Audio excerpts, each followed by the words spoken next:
nacionales e internacionales.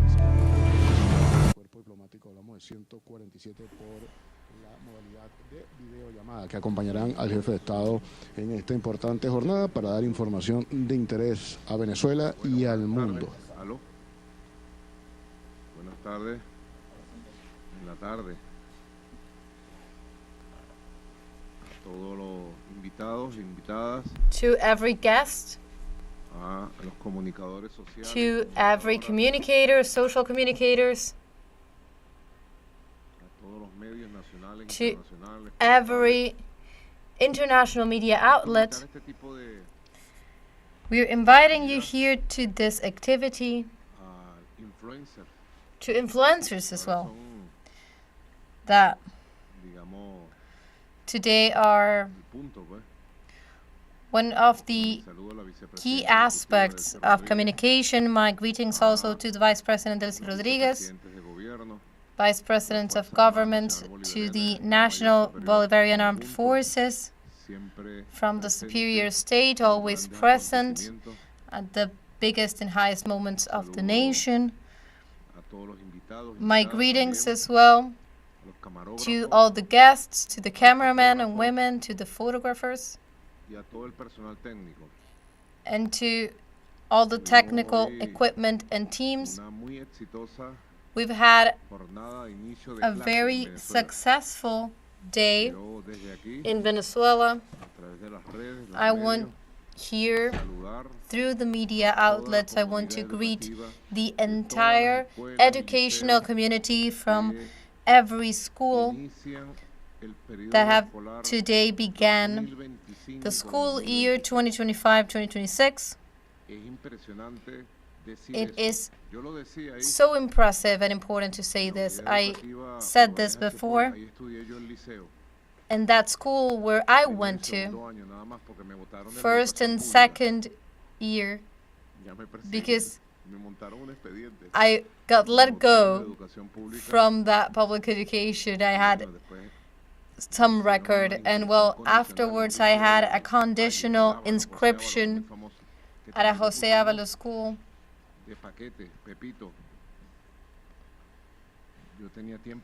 I had quite a long time that I hadn't been there, and I had such big emotions. I imagine that if any of you go to the school where you attended, you'd had this rush of emotions.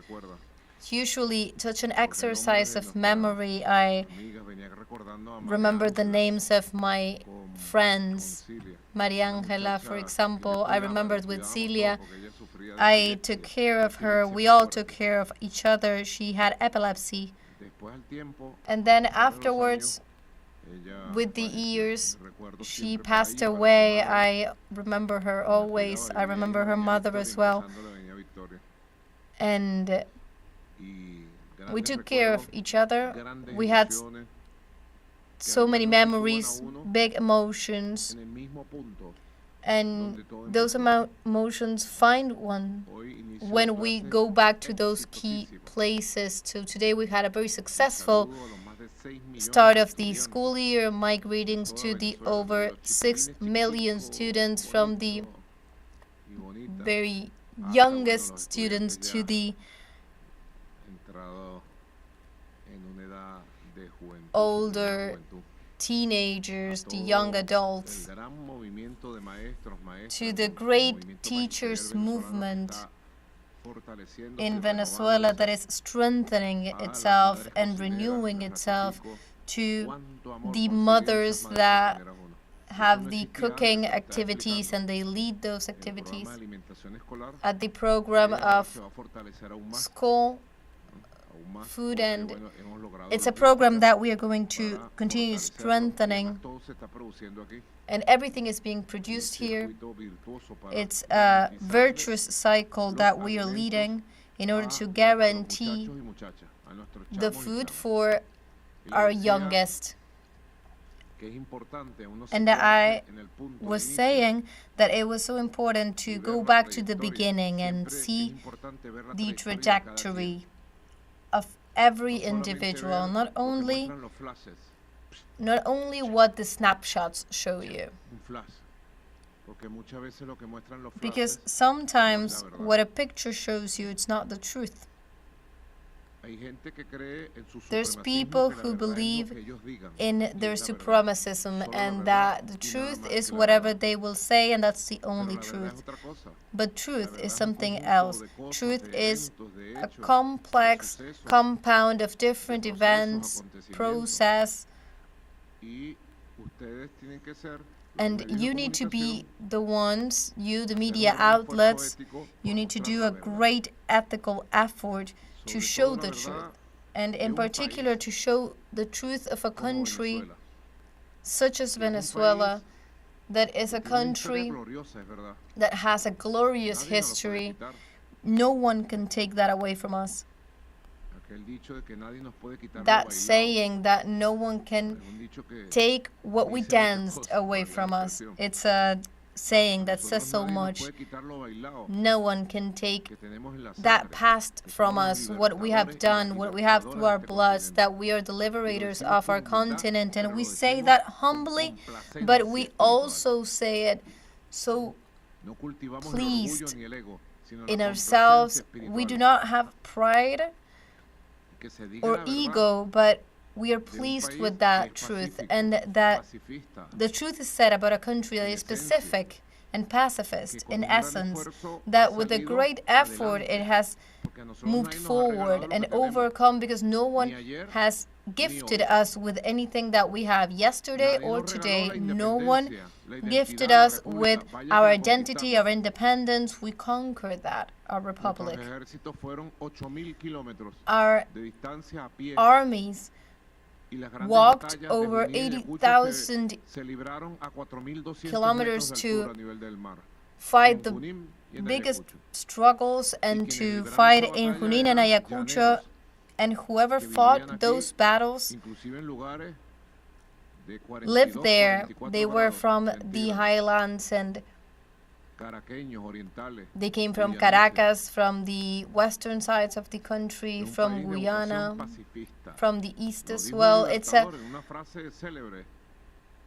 pacifist country.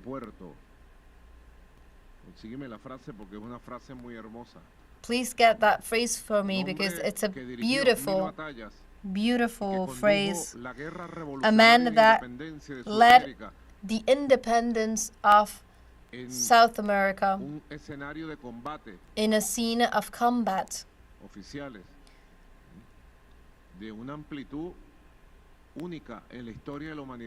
of a broad perspective in the history of humanity, not only and not even Alejandro Magno, that was Bolivar. He was there to conquer. Bolivar was there to liberate, and he was a liberator that went to the highest extremes in order to give the freedom to the slaves, something that was not even conceived in the minds of many of those who lived at that time. He had great conflicts with one of the and some of the highest military officers, because they couldn't see life without slavery. But for us now, that is unthinkable. Who can think of having a slave right now? Imagine having that conversation, that we go to a lunch and we say, how are your slaves behaving? That is over. That was completely done with. And that time, the people who lived at that time, they thought that slavery was a God-given right, and Bolivar went past those notions. So we are a libertarian people. Here we are the libertarians, the liberators. We are a rebellious people. Whoever wants to submit us, you know the answer from a Venezuelan. You see the men who were kidnapped at the Secot from Bukele in El Salvador. They were kidnapped and they were here. We did all the deals we had to do to liberate them, and we had negotiations and pressure with the U.S. government that they had to hand them back, and I think that they did their part because they conquered their freedom.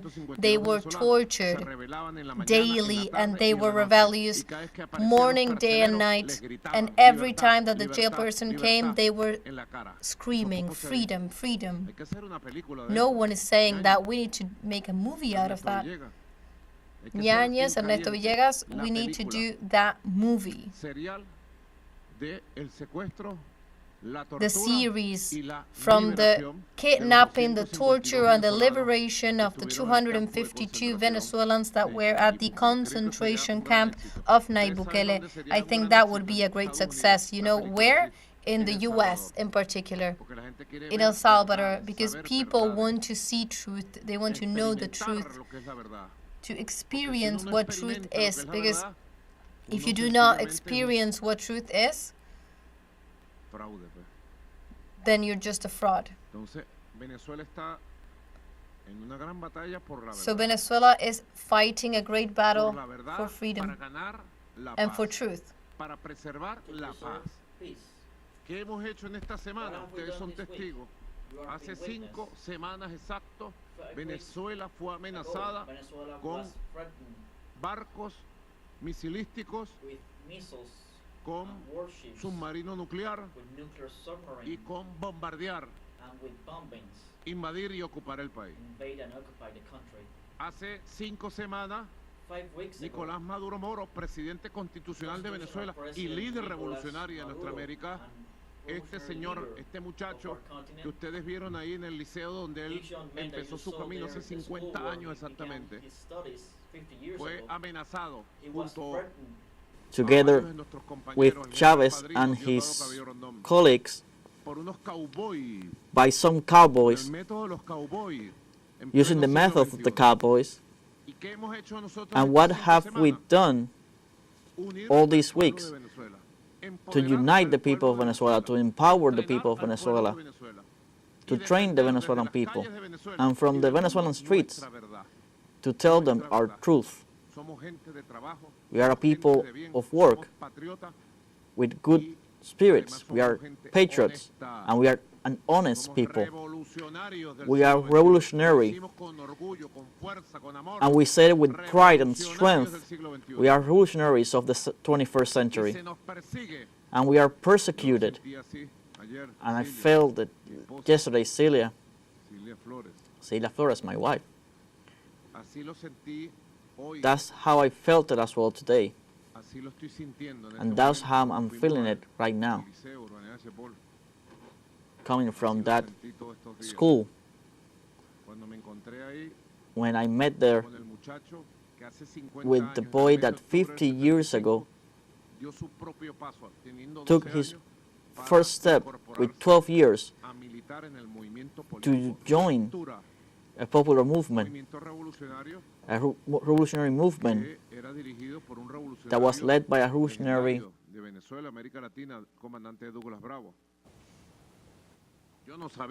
I did not know.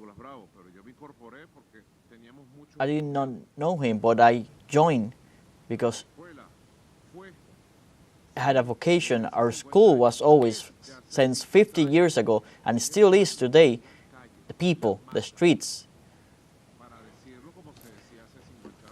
to say it as we said it 50 years ago. The popular grassroots, we today call them the people. That's our school. That's where we come from. I said once and 1,000 times, I've never been, I'm not, nor I want to be a tycoon, multimillionaire. I've not had, I don't have, and I will not have wealth. That's not what inspires me as a human, as a leader, to accumulate hotels, casinos, or wealth. What inspires us is to accumulate millions of conscious here in the world, millions of wills here in the world. If I want to be a multimillionaire, it's going to be a multimillionaire of peoples, of organized and mobilized people building a new society, facing all the war-minded and warmongers that aim to slave the world. So it's very important, the battle that we are giving to preserve peace. And this is for everyone. And that's what I asked yesterday an analyst, because I see different media and I check everything that I see. So you will never see me showing a video without a previous study.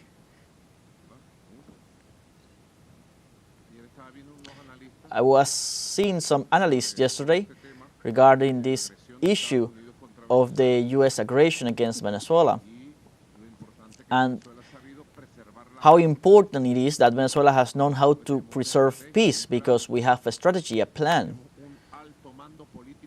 We have a high command that is wise within politics, military and civilian structures that fights and works. And we have been able to face different circumstances in these 5 weeks. And for each of them, we have dealt with them accordingly to preserve with dignity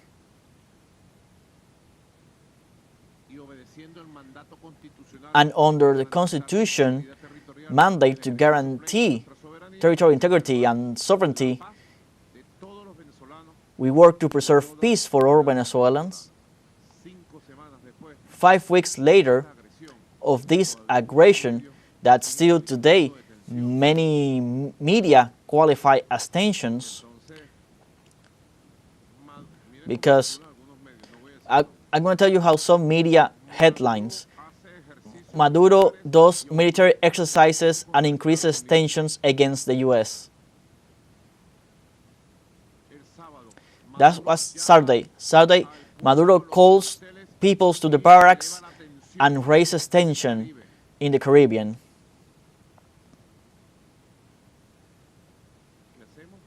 So, and what are we supposed to do? When 8 warships are right there across, pointing 1,200 missiles against us with a nuclear submarine as well. And according to the governor of Puerto Rico, the whole island of Puerto Rico is ready to invade Venezuela. That's what the governor is saying, because they have over there over 100 F-35 warplanes, and they have thousands of soldiers. The whole island with the governor at the head. The governor will come in one of those destroyers to disembark here in La Guaira. Imagine that that's what they're going to do. The governor from Puerto Rico. What are we supposed to do? This resembles a lot the joke that I always remember of a Christian. You probably have heard this before. So, pardon me if I say it again. A Christian is persecuted, vilified, humiliated for following Christ the Redeemer as we do. So it's a Christian. ICE capture him over there walking down the streets of Rome. ICE, the institution that persecutes Christians. So they took him to the Roman Colosseum, a spectacular structure. Well, the Romans built those Colosseums for different activities, and one of those activities was to humiliate those that they wanted to humiliate. In this case, was a Christian. So they had a Christian tied in their hands and legs. He could not walk. They put him in the middle, at the center of the arena. They dig a hole, put him inside, and only leave the head over the arena, and then they release a lion, a big lion. The lion circles him, and in one of those, the lion gets distracted, and the Christian, with all his efforts, raises his head and bites a testicle, and he begins to bite down on that testicle, and the lion begins to scream, and people begin from the Colosseum to screaming, yelling at the Christian, saying, "Cheater, play fair."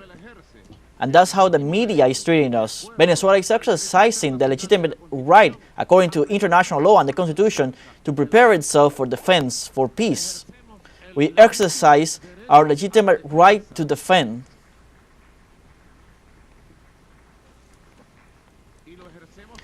And we do it fully. It's not tension. It's aggression, a judicial aggression. When they are criminalizing us, it's a political aggression with their threatening daily declarations. It's a diplomatic aggression, and it is on the way to a military aggression. And Venezuela is prepared and allowed, in accordance to international law, to face these aggressions. So it's not tensions, it's aggression. We, of course, within Venezuela, we are living. Over the weekend, there were over 300 concerts. The eastern region celebrated the Virgin of the Valley as they always do, with concerts, dances, with joy. Our people continues to work. I decree once more another year to bring forward Christmas, and this they say it again. Maduro brings forward Christmas once more, and it's a call for Christ, and it's a vaccine of joy against the psychological warfare that tries to sadden us. And no one here is sad or bitter. Our people is ready to fight, and is doing so happily, with security and serenity. If life decides to put us on the path to take up arms, to begin a fight against an imperialist aggression, our people will do so with joy and serenity, because we're going to be defending the most sacred thing that we have on this land, our history. So we are fighting for peace. What are they fighting for? They are not fighting for peace. They have as an excuse pure lies, as has been demonstrated by data of the European Union, of different international organizations, of the UN organizations against crime and drugs, the DEA and the International Customs Organization. Pure lies against Venezuela. And with lies, they want to create a dossier that justifies an escalation, that justifies a military intervention, and justifies the attack against Venezuela, a criminal attack. So these 5 weeks, I believe, have been very fruitful. So I congratulate the Bolivarian National Armed Forces for their moral, for their cohesion, for their discipline, and their capacity to act. I congratulate our people as a whole. And well, we are here at the disposal to answer any question, any doubts that you may have,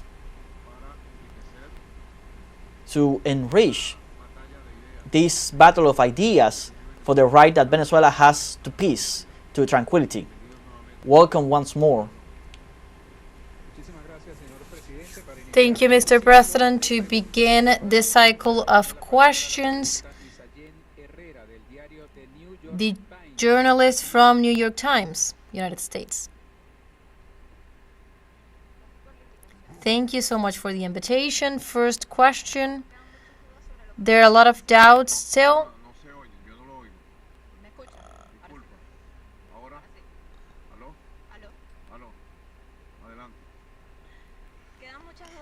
There's a lot of doubts about what happened on September 2nd. I wanted to ask you about the details about that attack that, according to the U.S., caused the death of 11 Venezuelans. I want to ask you if this attack happened, if we had 11 disappeared people, what were they doing? Where was that vessel going?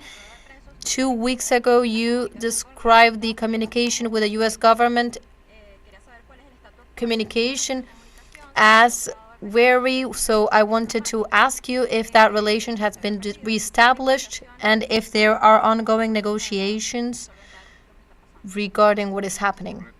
Right. regarding the supposed attack to a vessel, allegedly Venezuelan, that the President of the United States presented with a video.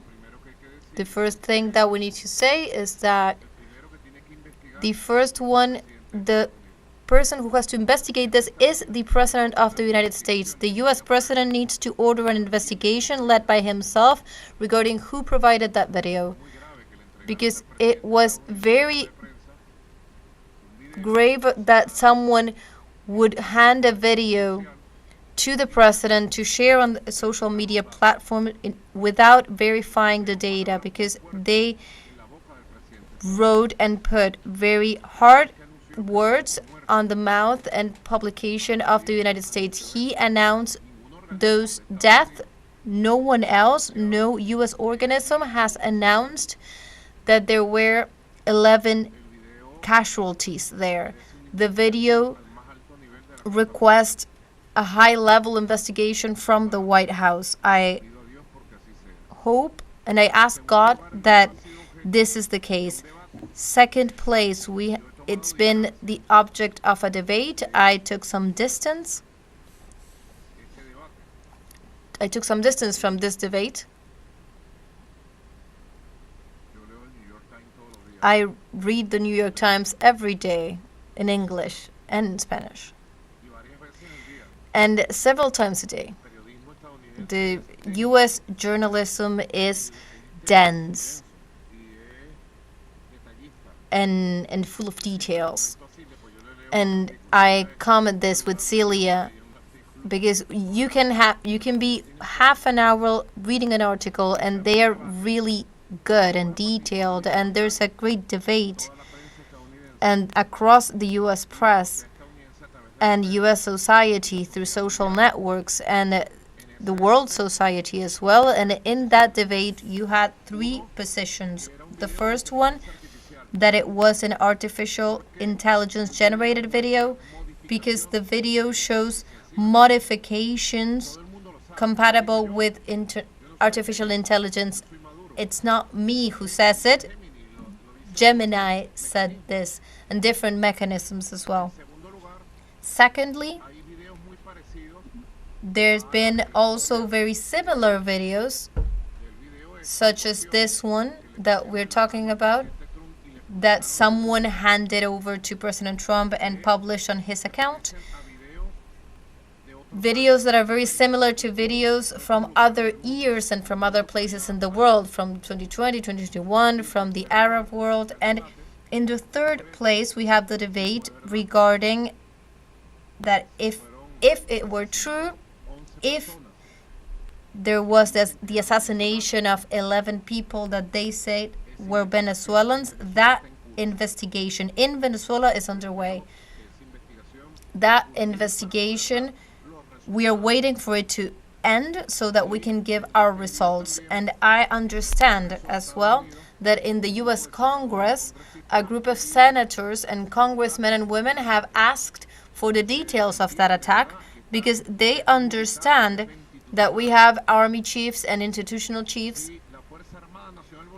that if the Venezuelan armed forces handed me a video, this is very important, if the armed forces handed me a video, before sharing it, I would investigate it to the very last detail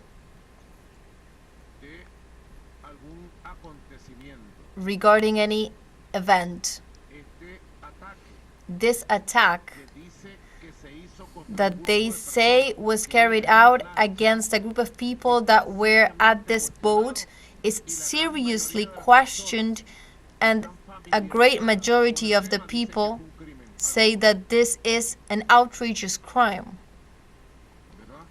Right.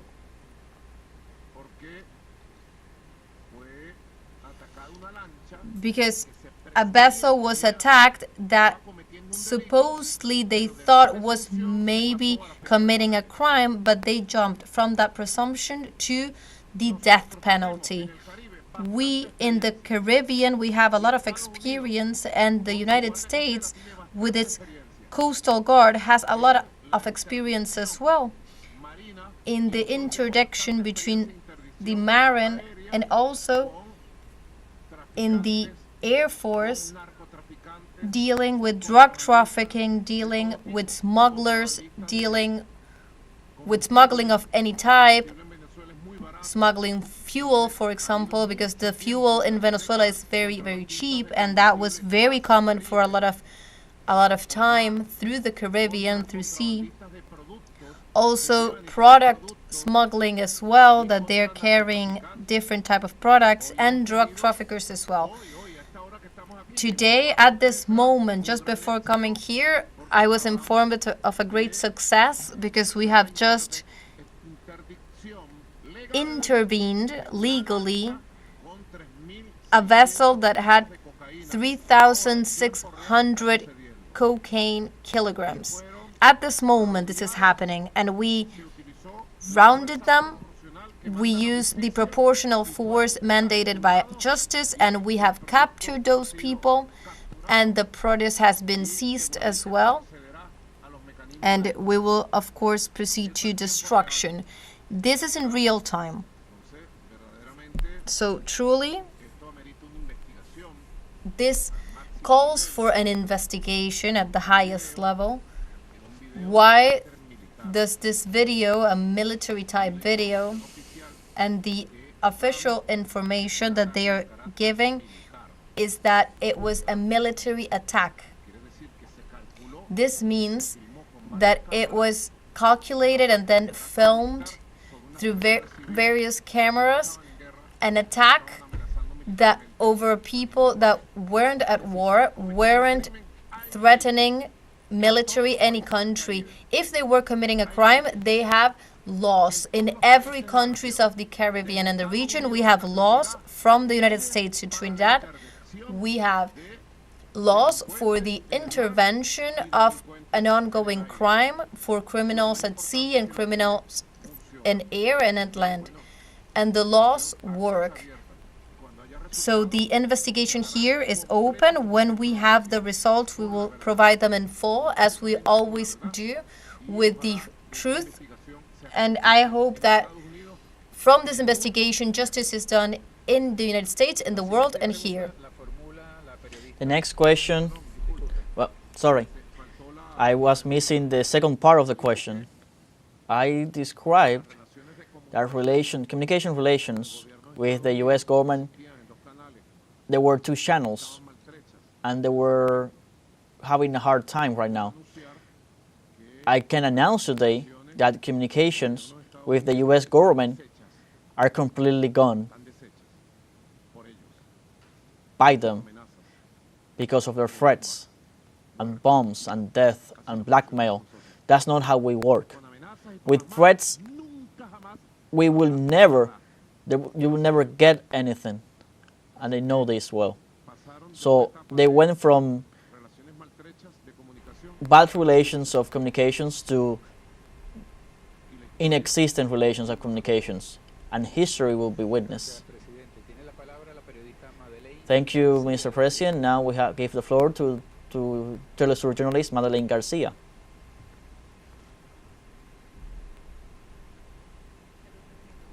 Greetings, Mr. President. Defense Minister Vladimir Padrino warned Trinidad and Tobago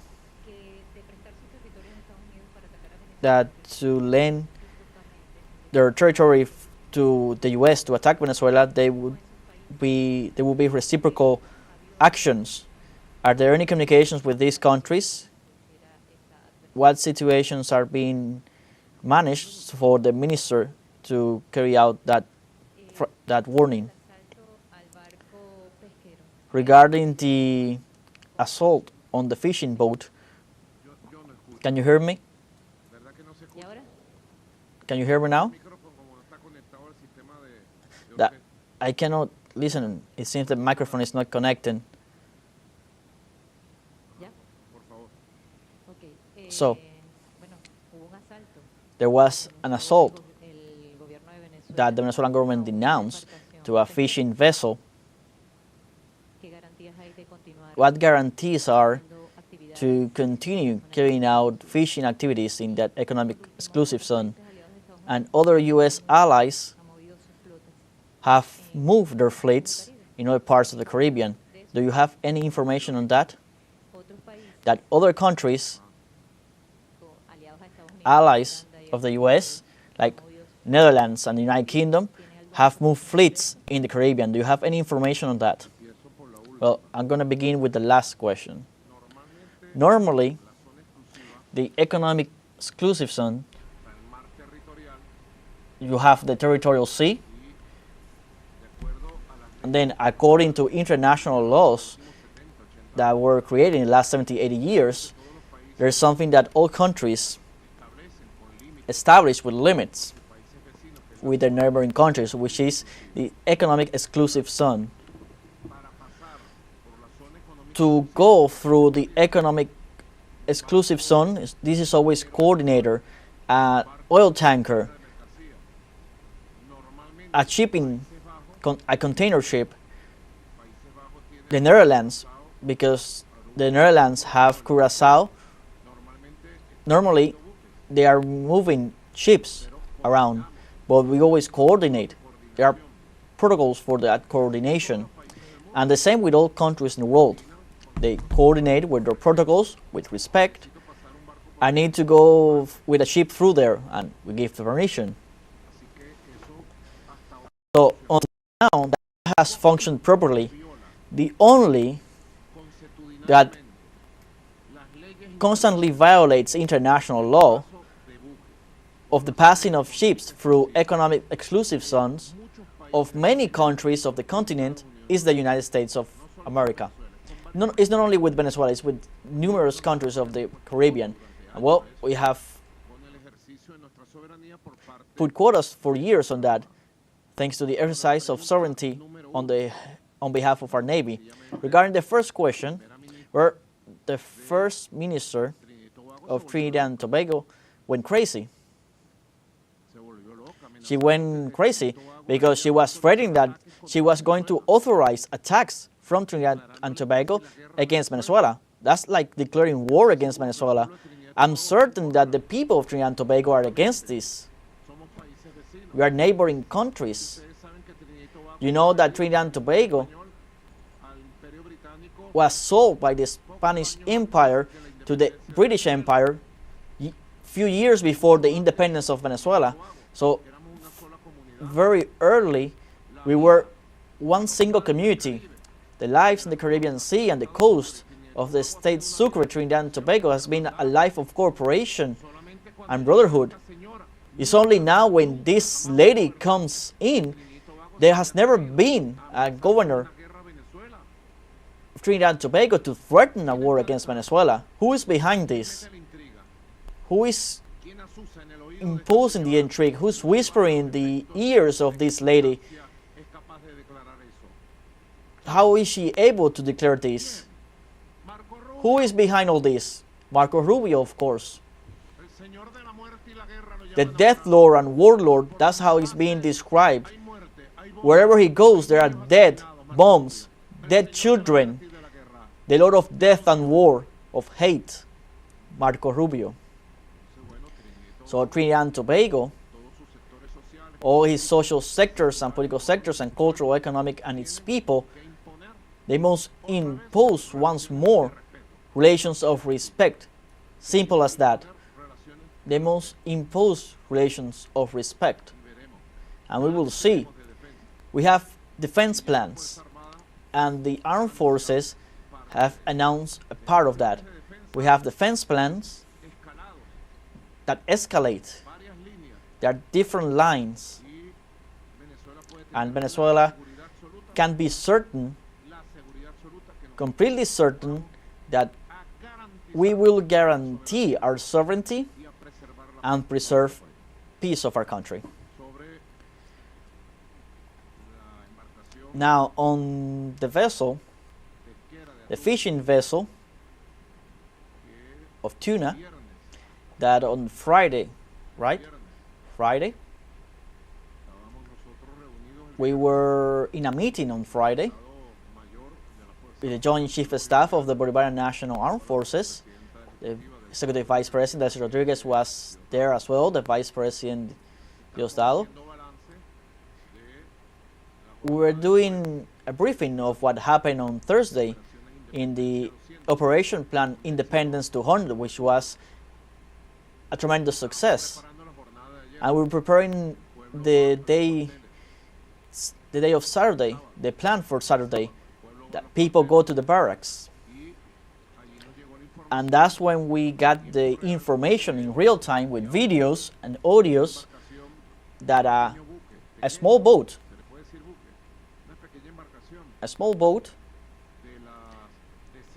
of the dozens of fishing tuna boats that go daily to work in coordination with the authorities of the Venezuelan authorities to the economic exclusive zone, was being threatened by radio, was being boarded and raided by a group of U.S. Marines, heavily armed.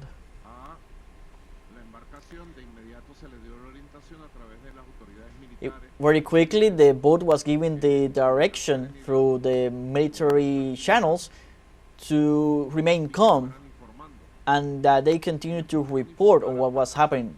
They were able to report until the moment of the boarding. A group of 18 U.S. Marines, specialized Marines, assaulted a group of tuna fishers, and they were kidnapped for 8 hours in high seas in jurisdiction waters of Venezuela. This is embarrassing. It's embarrassing for the international community. It's embarrassing for the military honor of the U.S. military forces. In the United States, this has been said. They're going to fight drug trafficking with U.S. missile destroyers. When has this been done in the world? What country has done this in the world? Not a single one. It's completely without logic.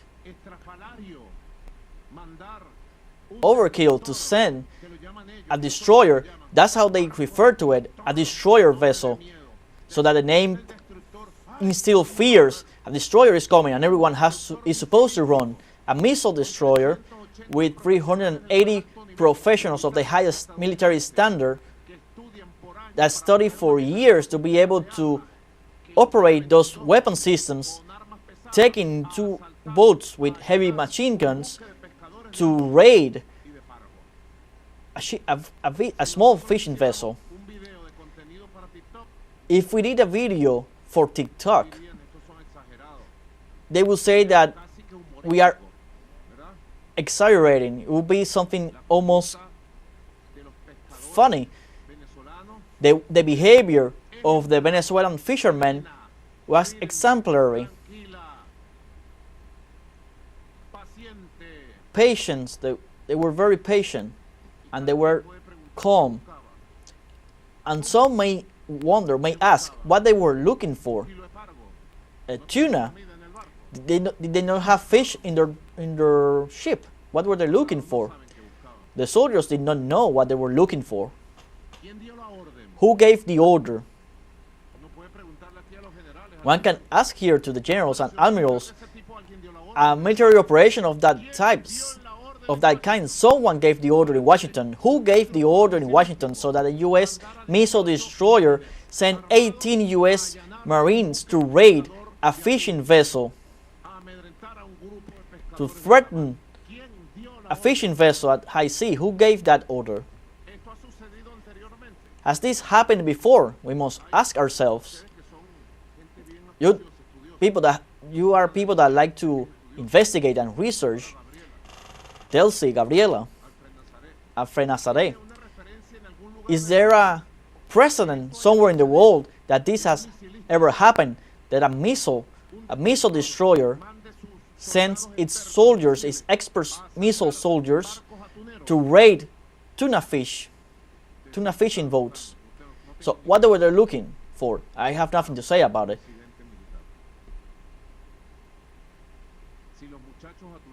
If the tunian fishermen would have had any kind of weapon and use weapons within within Venezuelan jurisdiction waters, that would have been the incident that they are looking for, that the warmongers are looking for, to have a war in the Caribbean. So I ask in Washington, who gave the order to try to create these incidents?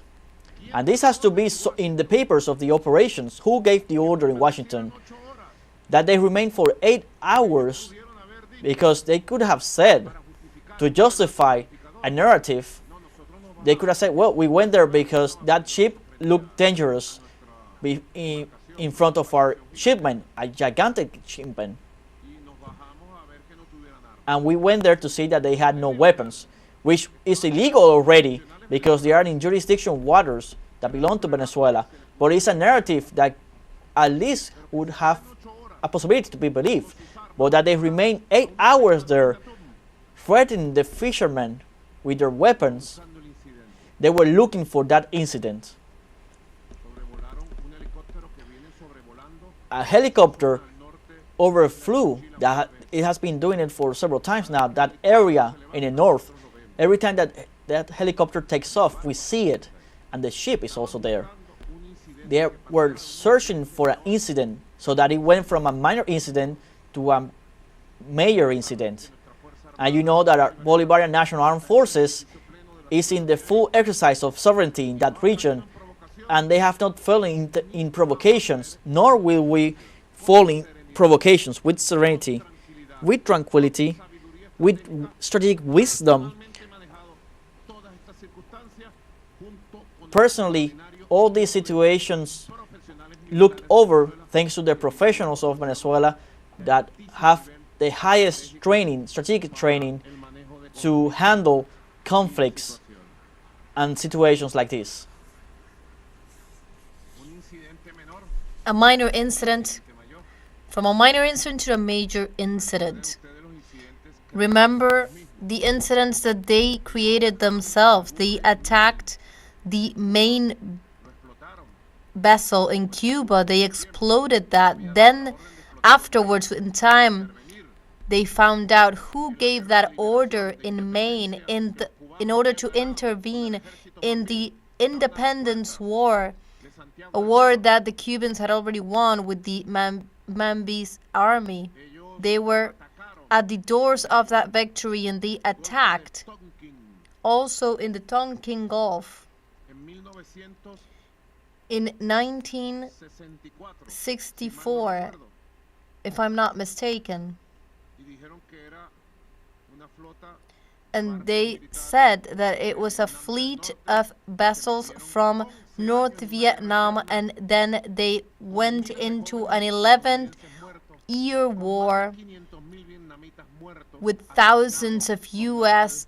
soldiers killed and also Vietnamese civilians killed, with napalm. And whoever does not know how that army from the U.S. came out of Saigon, you can look it up in YouTube, how the great Ho Chi Minh built that great popular and civil military power that led them to a victory.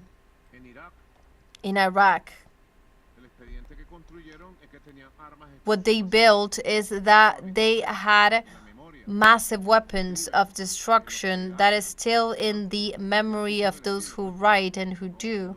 And we do not have to extend ourselves with that memory, but they were looking for an incident, and they will continue to look for such incidents. In Panama, for example, what was their excuse? To put 5,000 Marines, 200 helicopters, and murder 3,000 Panamanians in the Chorrillo neighborhood in Panama, the testimony is still alive of how people were sleeping at their houses and were murdered, elderly and kids, women and men in the Chorrillo neighborhood.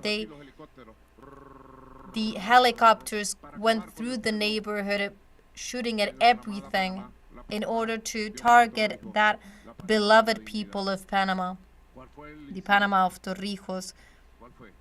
What was the incident? What was the excuse?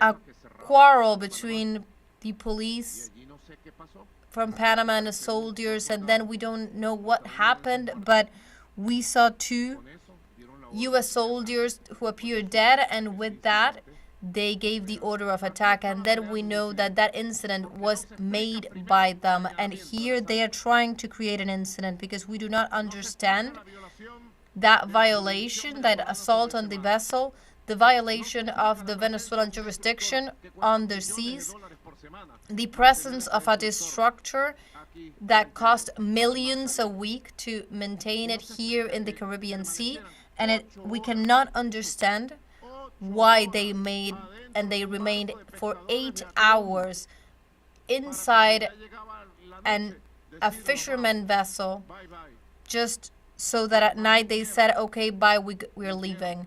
And also they lied. They lied because we have protocols, old protocols from 1991 from Carlos Andrés Pérez government that had a cooperation agreement in the Caribbean Sea,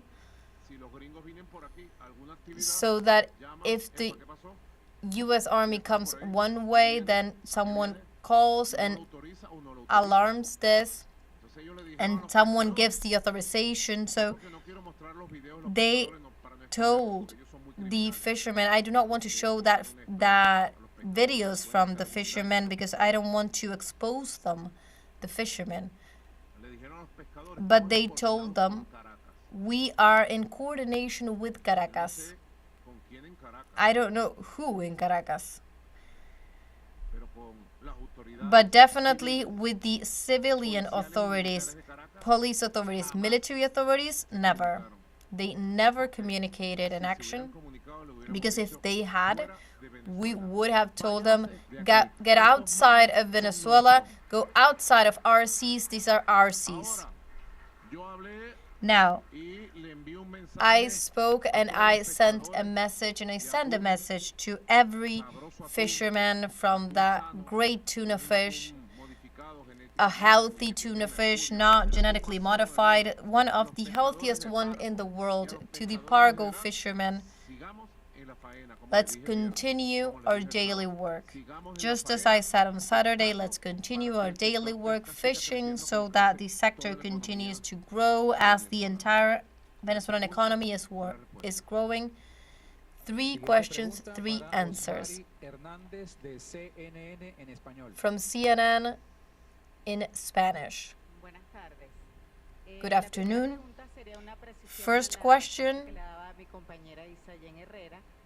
a precision to a question before. When you were saying that the communication channels were broken, I wanted to know if this is at zero level with Richard Grenell and the ambassador as well, with whom you said you had communication. And also, I wanted to know if President of the United States, Donald Trump, he spoke of Venezuela. He said that the election of 2024 was an incorrect election, and he said he compared it to the 2020 election in the U.S., and he didn't discard attacks in Venezuelan territory. I want to know your reaction on these comments, and also the limits that could change from the diplomatic channel to another type of measures. And also, the public ministry revealed a report in which they were investigating on corruption cases. I wanted to know if you had any information on this.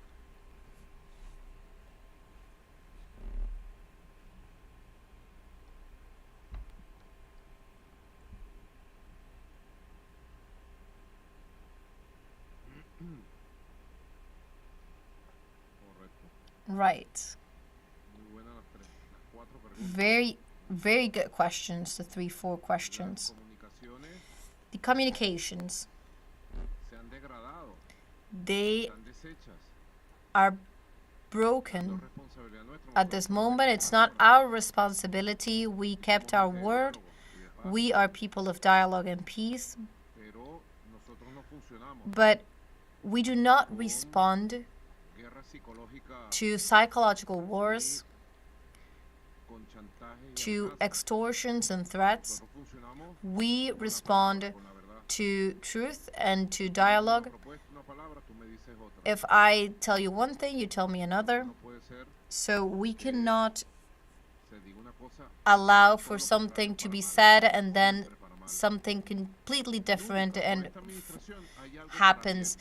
With this administration, nothing changes for the good. They're changing for the bad. And I'm not talking about Venezuela. I'm talking about the world. So tell me, if you look at the globe, tell me one country that can rely on the word of this U.S. administration. We have done a great effort with every administration. But if there's no seriousness and we have no word to keep, it cannot go right. I will speak to you sincerely. Conversations are not at zero level, but they have taken a hard hit. We have a threat, a basic threat. With Manamara, he's a soldier, he was there. Manamara is not a diplomat, he's a soldier. He was present in the Middle East interventions, and he's in Bogota. He goes through military actions. He's maintaining minimum communication in order for us to bring our migrants back, because that is one of our greatest priority from the Venezuelan family, to rescue from the kidnapping and torture to any migrants that have been kidnapped by the ICE forces in the United States. We will bring all of them back. They still have over 60 young kids that they haven't still delivered, 1-year-old kids, 2-year-old kids, babies that they have taken from their families. Who can explain that? Regretfully, the human rights organizations, the UN organizations for human rights, already denounced by people around the world, because Volker Turk is an accomplice of the genocide in the Palestinian territories led by the Israeli regime. And let not only speak of Venezuela, Volker Turk only speaks of Venezuela whatever the administration mandates. But the fact that you have babies kidnapped in the United States, well, Volker Turk is not making any statements regarding that, and that silence is criminal, and it's an accomplice, and Volker Turk is one of those responsible and guilty for this kidnapping, because his inaction is making the way for the UN to be rendered useless. We hope to rescue that UN one day. So regarding the opinion of President Donald Trump in terms of the internal affairs of Venezuela, no one needs to make any opinion regarding our affairs. He says that the system of the U.S. politics is corrupt. I'm not going to speak of their system. So I think that it's best that everyone take care of their own country. He needs to deal with his own electoral system that he says is corrupt. And we are dealing with our system that it's a direct democracy, a democracy of every day. We do not have a medieval, bourgeois, and oligarchy democracy. We could have a debate. I could open up a debate with whoever wants to have this debate in the world. It would be even a good thing that we had a debate between the President of the United States and myself the constitutional precedent of the Bolivarian Republic of Venezuela regarding democracy, for example, regarding the economy, regarding the world model, and the right to peace, for example. It would be very instructive, even though this will not pass from this commentary, that will not become a reality. What is the limit that could change the situation? There's always a lot of limits, not just one. When we have one of these processes underway, well, we need to take care of the details, and we need to prepare so that with serenity we can face whatever comes.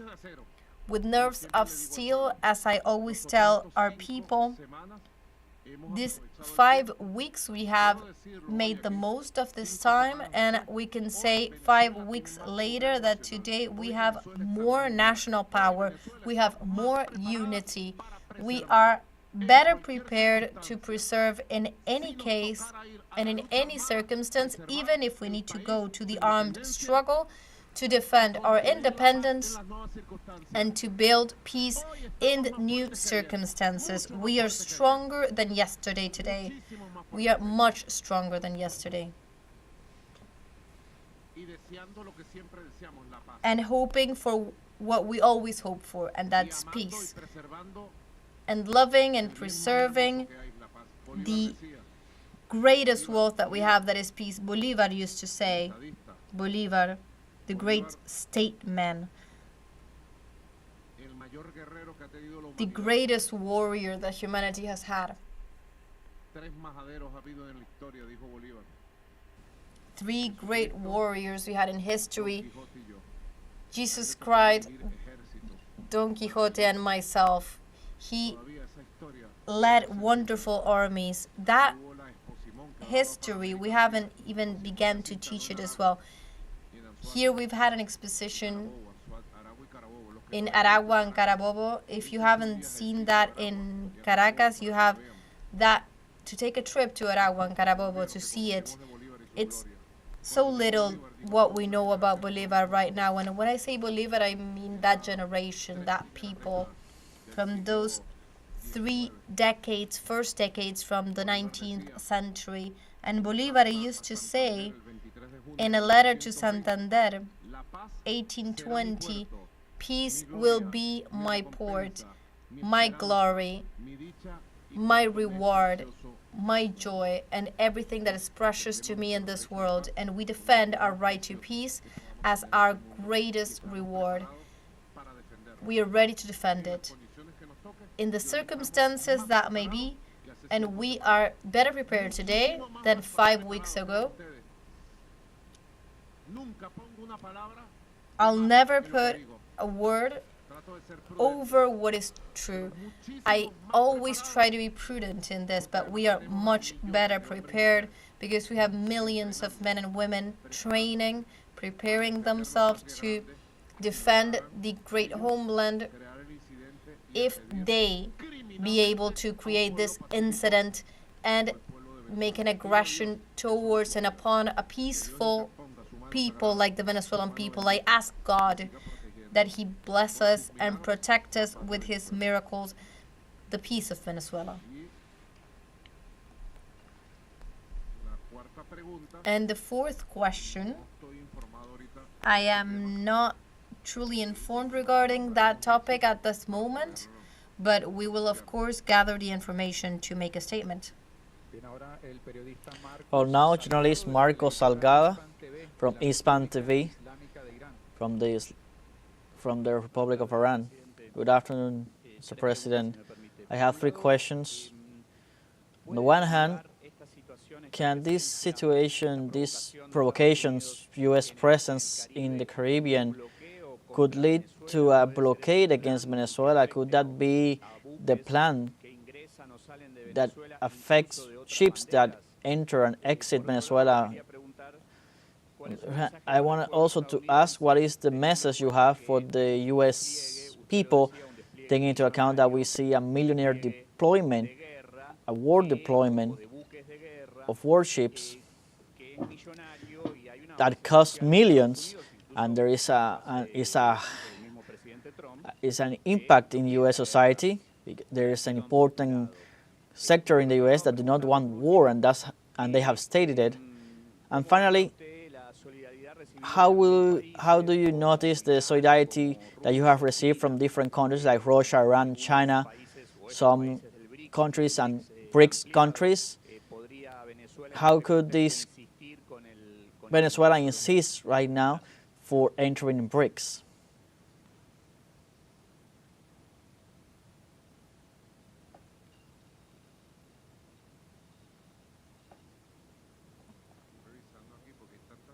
I'm going over here because there are so many news updates right now. The Council for Cooperation of the Gulf coordinated to create a defense council following the Israeli attack on Doha. It's live news right now, happening right now. President Trump said 300 million people died due to drugs that were brought in by Venezuela.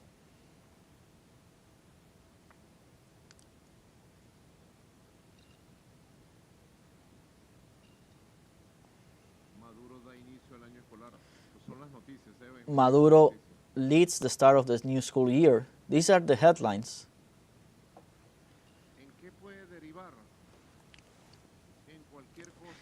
In what can it lead? What can it lead to? Well, anything. When you in your countries, in your homes, put a room and fill it with powder and gasoline, what can happen? You can prosper, or it could be something terrible. If we're at homes in the Caribbean, pay attention, our brothers and sisters from the Caribbean. All the nations of the Caribbean,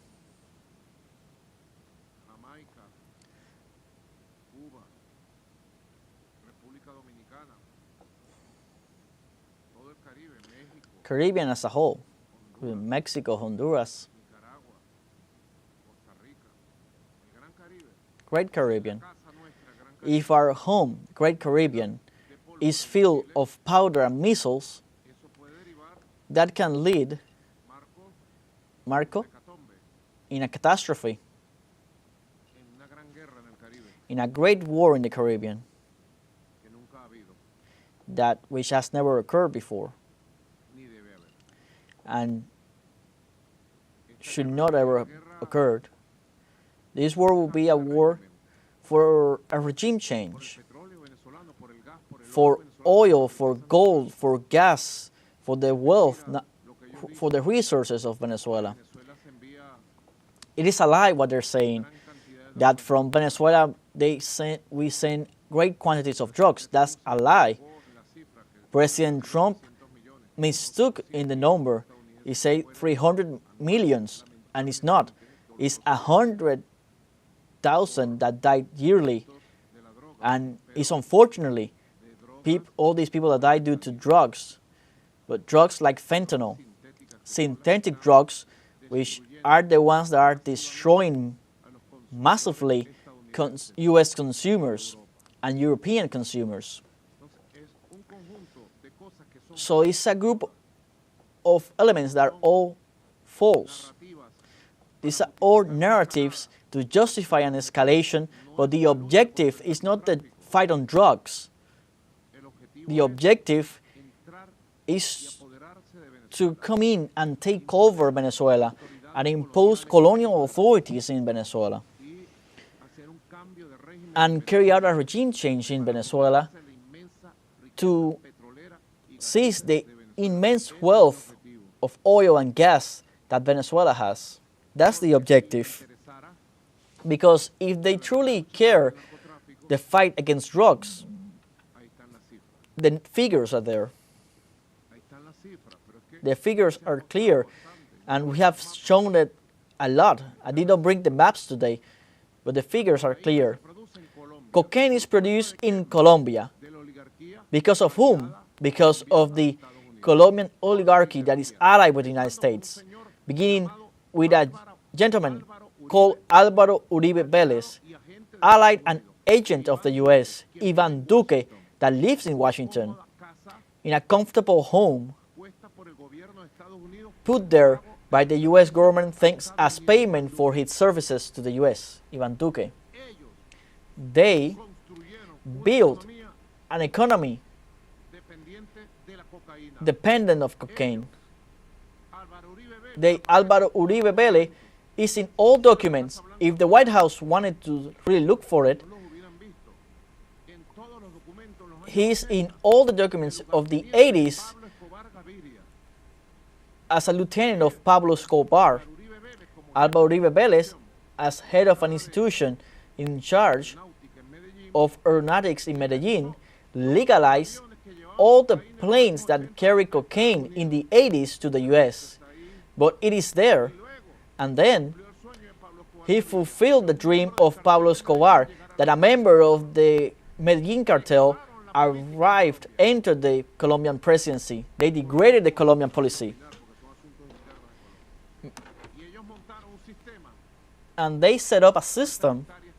How many hectares are sown of cocaine?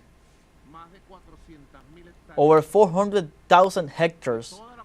And all the cocaine that goes to the United States and in great part to Europe is produced in our brotherly, beloved Colombia.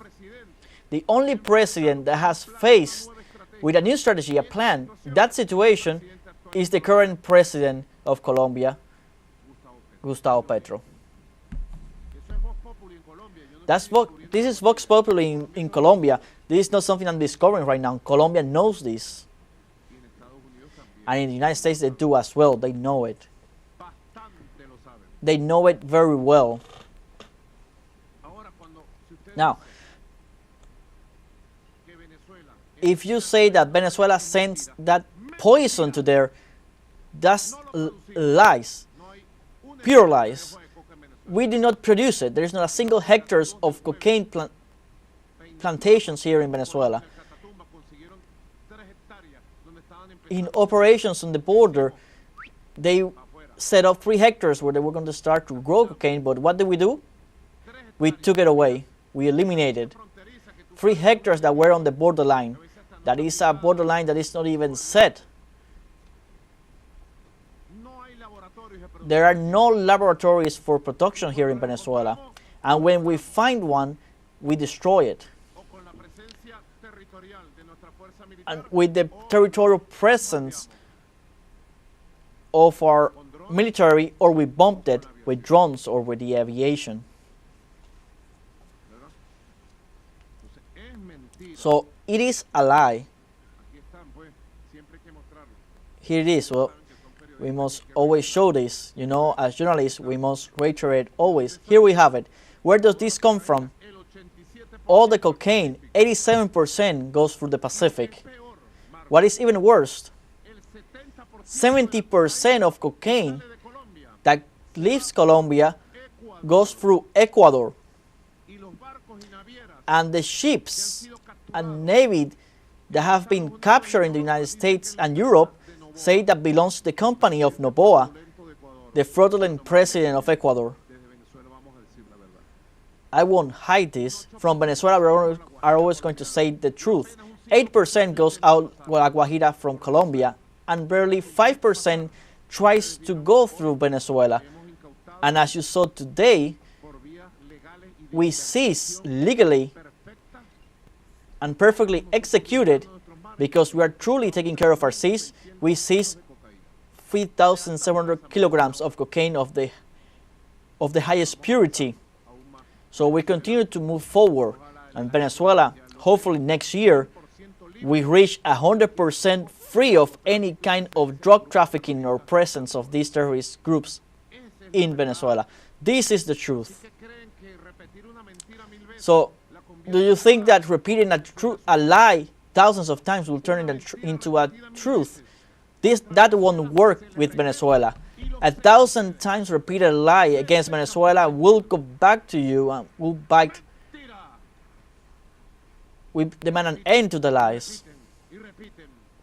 They repeat and repeat and repeat to see if it sticks, and it's false. Well, as the Vice President was saying in the previous press conference, all those synthetic drugs have a different origin and are more destructive and deadly than all others known drugs. Fentanyl and all that. They cannot accuse Venezuela not even of having a pill. I'm sure they probably thought of it. Let's accuse Venezuela of using fentanyl. I'm sure they thought of it. And marijuana even less. Didn't you see that they came up with this idea that a plane that was traveling from Venezuela with marijuana in a neighboring country, they remained silent. They did not repeat the news. If you want to look for marijuana, go there in the US. They are producing the super synthetic marijuana, which is legal. It's legal, the production and consumption of marijuana in the United States. What are you going to say about Venezuela? You have no morals to speak of Venezuela. In Venezuela, it continues to be illegal and will continue to be illegal. We won't put as a trend, we won't carry out the stupid trend of legalizing drugs. We will never do that. And you forgive my passion, but these are issues that inspire passion because we must protect the youth. And when I was at that school earlier today, I was amazed by those children and youth. I want them to sing, to be part of culture, to be an example for the family, for the society, for them to have a prosperous future as workers, entrepreneurs. The issue of public health, where is it in the United States? Unfortunately, I always say unfortunately, because I regret, truly, it hurts me when I know that someone, for example, has an alcohol issue, is an alcoholic, because it's a disease, it's a dependency. And when someone has an issue of drugs, it hurts me. I remember a young man from my street. He was a colleague from the street. He moved. We had like 12, 13 years, and he moved to the area. And I don't know how that boy from one day to the other began using drugs. At that time, there was something that was called mantras, which was a synthetic drug, one of the first that existed in the 80s, that ended with X-Mantrax. And that young boy, 3 months later, he died. That was truly painful for us. We were friends with his sisters and brothers and his family. When one is that age, a mother is the mother of all, and we are children of all. And that's a pain that never went away. With that young man, we played football and basketball. He was a friend. And it hurt a lot. And it hurts a lot when I know that someone has an issue of addiction, and our concern is the medical procedure to be able to save people that are in this situation. The United States has a serious issue of public health, and the President of the United States of America, that I know that is a man that knows, that loves to fight addiction, that has this feeling that I have, this sentiment, he should also ask for a plan to face the issue of addiction that millions of men and women have in the United States. As that is being fought for and faced, and at the same time we fight drug trafficking, in a very short time, I say in 4 or 5 years, we will see a rebirth of humanity. And that issue will disappear, which exists in Western culture, because it's mainly in Western culture that there is this issue of addiction and the use of synthetic drugs. In social media, they legalize this. Social media is a great opportunity for communication. It's also a great danger, because one of the things that they try through different means, you know it very well, journalists. There are studies in the world where they try to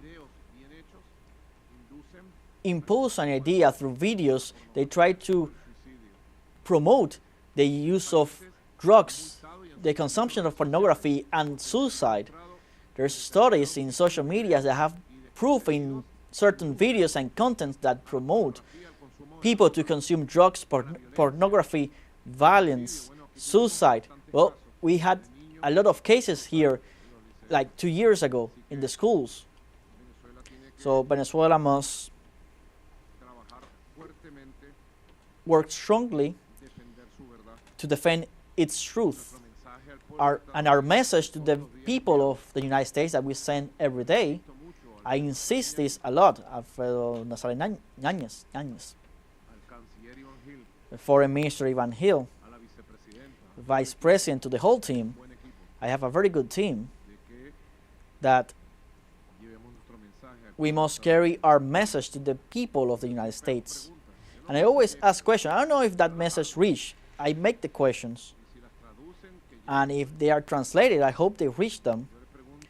I ask the U.S. people, are you going to let yourself be deceived once more so that a new war begins in South America and the Caribbean that involves the United States once more in another eternal war? That's my great question. Are you going to let yourself be deceived again by lies on Venezuela and drug trafficking to justify what cannot be justified, and use the U.S. military force to attack fishermen?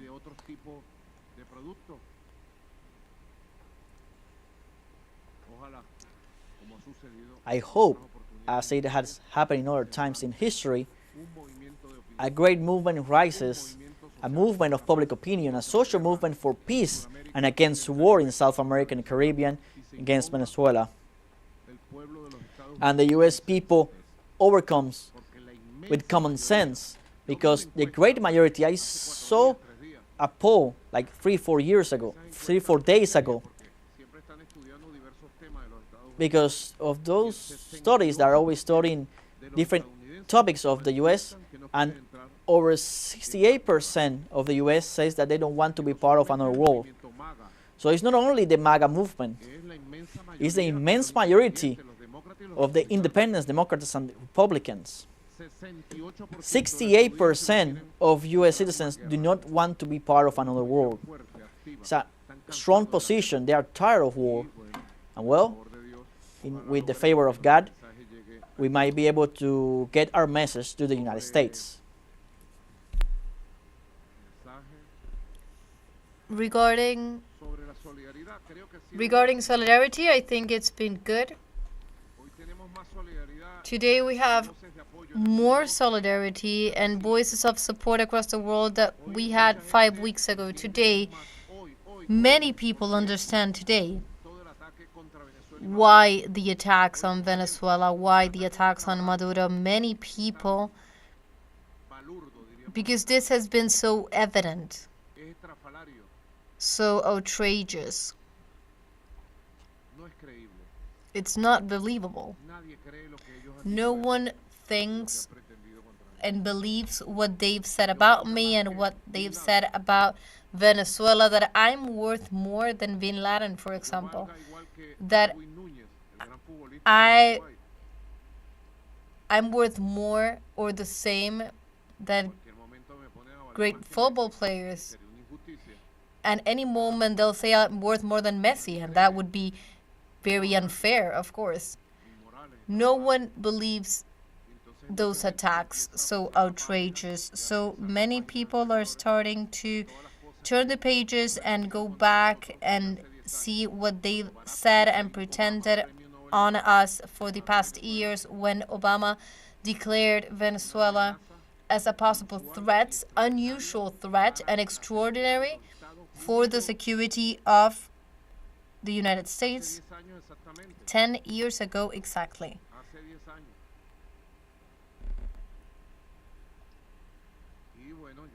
And well, I have taken the initiative, and I want to announce I have sent several presidents of Latin America and the Caribbean. The first one was the president of CELAC, Gustavo Petro, so that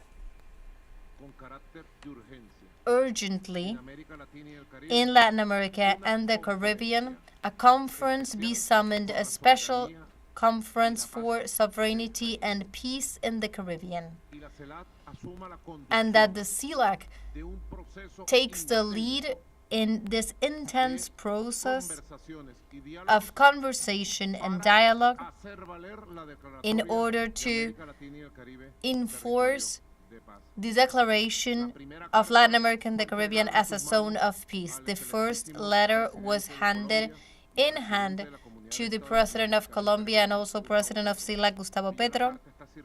The letter is already circulating. I know that it has reached many countries and has been handed over. And I hope that this initiative regarding politics with capital P and diplomacy towards peace, I hope that it leads the way of preventive action so that we can stop a war in the Caribbean and South America. The Caribbean and Latin America want peace, and the people of the United States do not want war. So we have to join forces, and with the favor of God, we hope that this initiative can be enforced. Fifth question from W Radio from Colombia. Good afternoon. I would like to ask you, President Gustavo Petro has assured the past days and also ratified the presence of irregular groups like ELN and FARC dissident groups in Venezuelan territory. In this weekend, we knew of the dismantling of 3 hectares of drugs in the border between both countries, and I wanted to ask you if your government can confirm that you have presence of these groups in Venezuelan territory, and also if you are looking into possible actions of the United States, as the U.S. has described you as an illegitimate mandate, and if this could pave the way for the United States to not recognize you formally. Also, your government informed of the reinforcement in security, and I wanted to know if you had information of how many security and troops were deployed throughout the territory, also in the borders. Next question regarding a saying of a U.S. authority regarding the possibility of sanctioning former President Zapatero regarding his closeness to your government, and also they've said that your government has paid the former Prime Minister of Spain for his closeness, and if you can confirm this. And also, you were saying that you do not discard the possibility of calling the country on arms.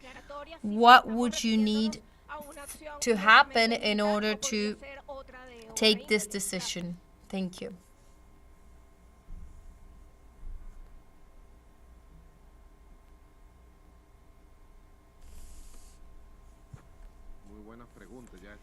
Very good questions. This is more like a podcast than a red conference. That's excellent.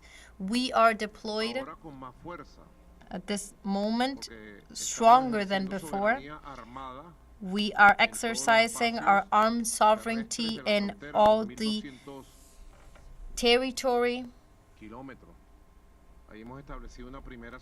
We had established a first binational zone of peace, and the coordination was working pretty well with Colombia.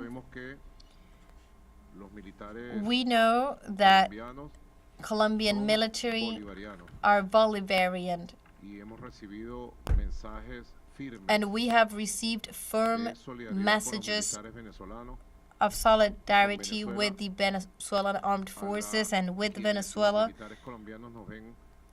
that Colombian military see us as a sister nation.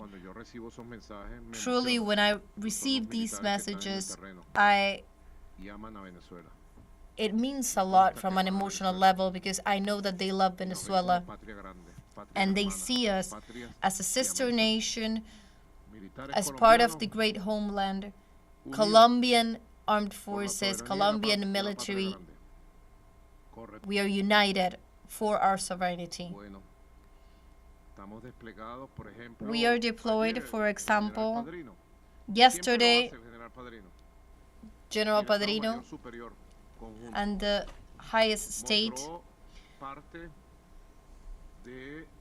they showed part of the seizing of the violence inciting groups from Colombia and armed groups from Colombia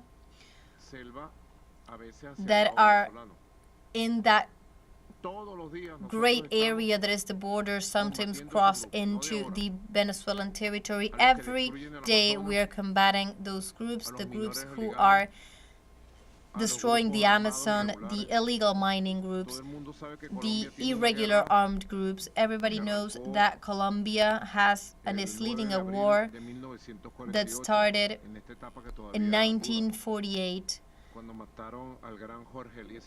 when they killed the great Gaitan at 1 p.m. in the afternoon in Bogotá. That was known as the Bogotazo. And at that moment, a process started of assassination and persecution of the Colombian people. From 1948, then we had the guerrillas, you know, the liberal rural workers guerrillas. Then they had a negotiation of peace with the government, and when they went into peace, they killed all of those guerrilla leaders. That they were legendary because they were rural workers. Many of them did not know how to read or write. They were part of that Colombian people. They were strong. That's what Bolivar also knew when he came into that area, and those rural workers took the arms. Then they agreed on peace, and oligarchy killed them. Afterwards, with the example of the Cuban Revolution and Fidel, the guerrillas also appeared, legendary at that moment. Marulanda, a rural leader at the moment, formed small groups, and he became the greatest strategist of the guerrillas of South America, one of the greatest strategists, such as Ho Chi Minh of the Colombian territory. And in the 60s, he founded the Revolutionary Armed Forces of Colombia, the FARC, as rural armed forces in defense. This is a Colombian phenomenon, truly Colombian. In parallel to this, Camilo Torres, the Catholic father, he founded through the theology of liberation, a Catholic.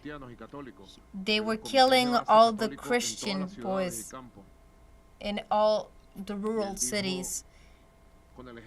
And he said, following the example of Che Guevara, because Che Guevara was so significant for that generation, he said, Father Camilo Torres, who also took the name from another great independentist, he took the arms and founded the National Liberation Army. So you had those two very insignificant forces from Colombia to Colombia. Other groups, other names were also founded in the 70s.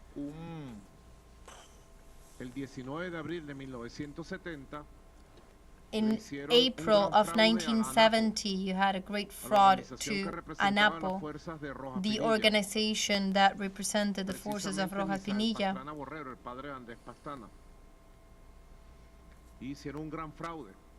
And they committed a great fraud. And in Colombia, you had an uprising. They killed hundreds of youngsters, and from there came M19, founded by many combatants.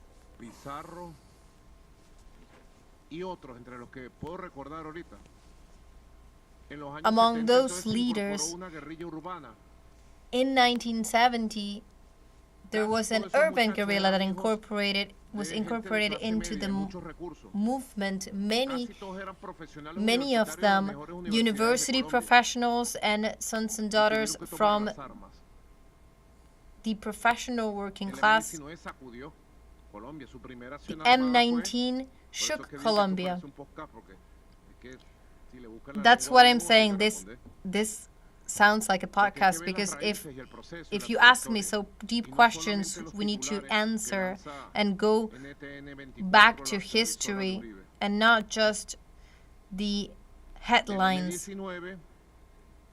So M19, its first action was to take the sword of Simón Bolívar, one of the swords of Simón Bolívar, and take it as a symbol of the struggle and present themselves as a Bolivarian guerrilla movement. Bolívar was so highly esteemed in Colombia, more in Colombia than in Venezuela before Chavez. Only with the presence of Chavez, he started being praised in Venezuela again, not to say for the first time.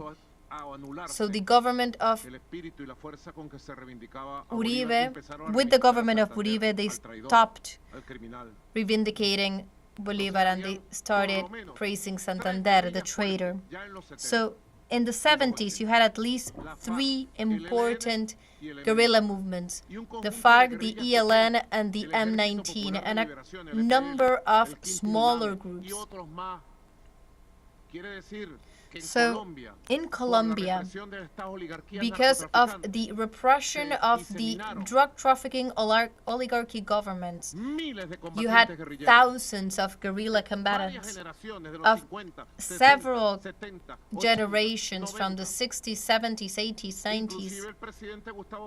And even the President Gustavo Petro, as Pepe Mujica was also part of the Tupamaros in Uruguay.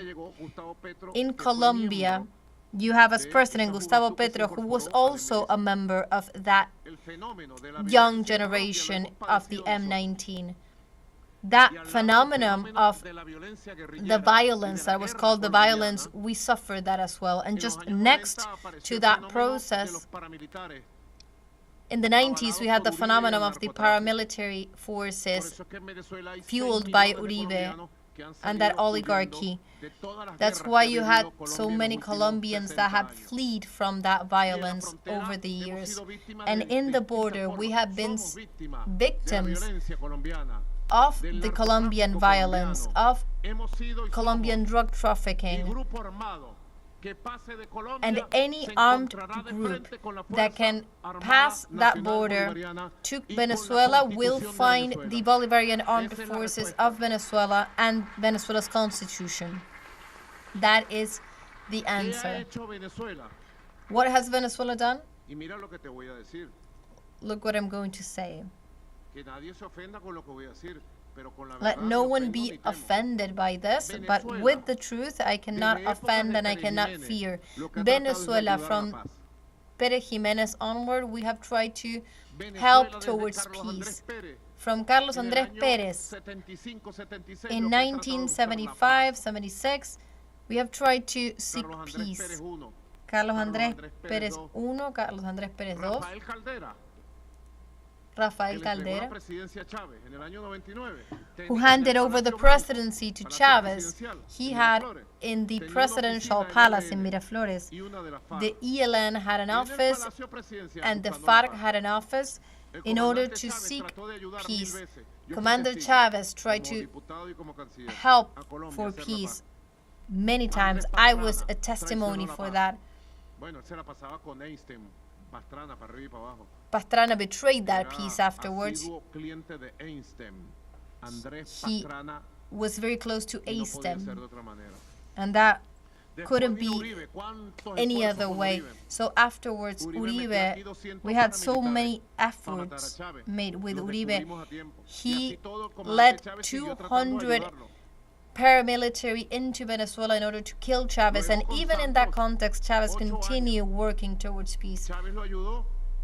Then Santos, 8 years, Chavez helped him right until the moment that he passed away, and then I continued working towards peace, and we went to Cartagena with Celita, remember Celita? In order to sign the peace, and that peace was also betrayed.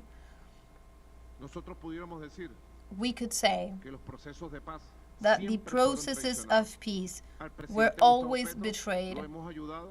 To President Gustavo Petro, we have helped him, we continue to help him, and we will continue to do so beyond our limits in everything that has to do with peace, because Colombian peace is also the peace of Venezuela and of South America. So meanwhile, the armed forces of Venezuela under my command are defending the Venezuelan territory from any criminal group that can come from Colombia. Colombia has 8 military bases that Uribe allowed, such as Santos, in Colombia. So you can research that for any good journalists that are over there in many Colombian media outlets. I send you my greetings. Vicky is my candidate. Well, to all of those, you can continue the research, the investigations. I'll say it in Colombian. What happened with those military units? What happened to those U.S. military bases? I tell the U.S. government as well. 8 military bases. And they said, with those military units, the production of cocaine will be stopped, and it tripled. The drug production is 3 times as high, and it's not the Colombian government, it's not the Colombian military forces, it's not them. It's the oligarchy, corrupt oligarchy, willing to sell its own homeland. Those 8 military bases. You can look into what happened with those military units. What happened to them? Why didn't they work? How much money did they give to Colombia? Who took that money? Was it Pastrana, Uribe, or Santos? What happened with that money? It's questions that we have, and we are posing into the air so everyone can draw their own conclusion.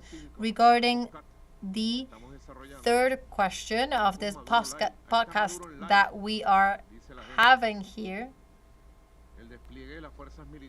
the deployment of the military armed forces of Venezuela. On Thursday, 2,500 2.5 million men and women deployed. seeking and looking for strategic points of interest in working towards the nation's sovereignty.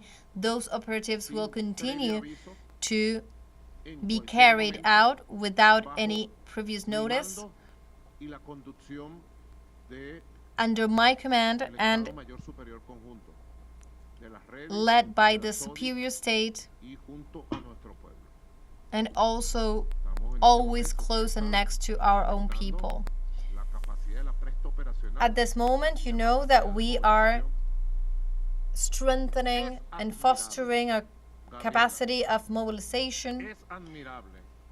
It's truly admirable. The moral and the capacity of deployment in a record time of our national armed forces. We would say, paraphrasing Bolivar, but mentioning Chavez, that Chavez left a strategic concept, a military doctrine founded by Bolivar, and Chavez left us with a new military Bolivarian armed forces, reformed, renewed, and that is the way. Look, I can tell you, I can show you the images. We have no time to show so many images. The joy in the faces of those officials, of all of those who participated in that mobilization of the people towards the forts. Forts open across the territory. How does the system work? That's what they were trying to teach them. The gun machines and the tanks, they try to and learn how to deal with different types of armament. The professionals, the workers, construction workers, serious people, people of work. A friend of mine told a friend from his neighborhood who had enlisted, and he was surprised when he saw him because he asked what was he doing there. He was surprised because he saw him on television, and he saw him run and stand by and shoot and continue running. And what it is, it's a people preparing itself to defend its homeland. And so we are deployed, we will continue to be deployed. This crisis is an opportunity and has been an opportunity in order to relaunch our plans, to perfect them, to improve them, and with an infinite morality, to move forward to new levels that we didn't have before. Today we have more than what we had before, and we are fighting in order to continue. We are not trying to take anything away from anyone else. We are fighting for our own things, for our own land, for our own resources, defending our homeland, our family, and our country. That's what we are defending. We are defending that. As Bolivar said,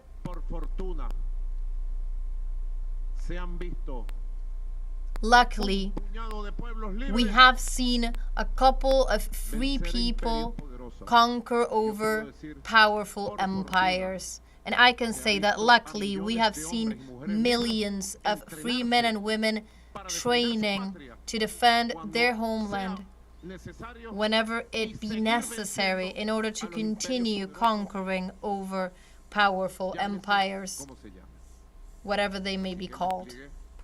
So the deployment continues.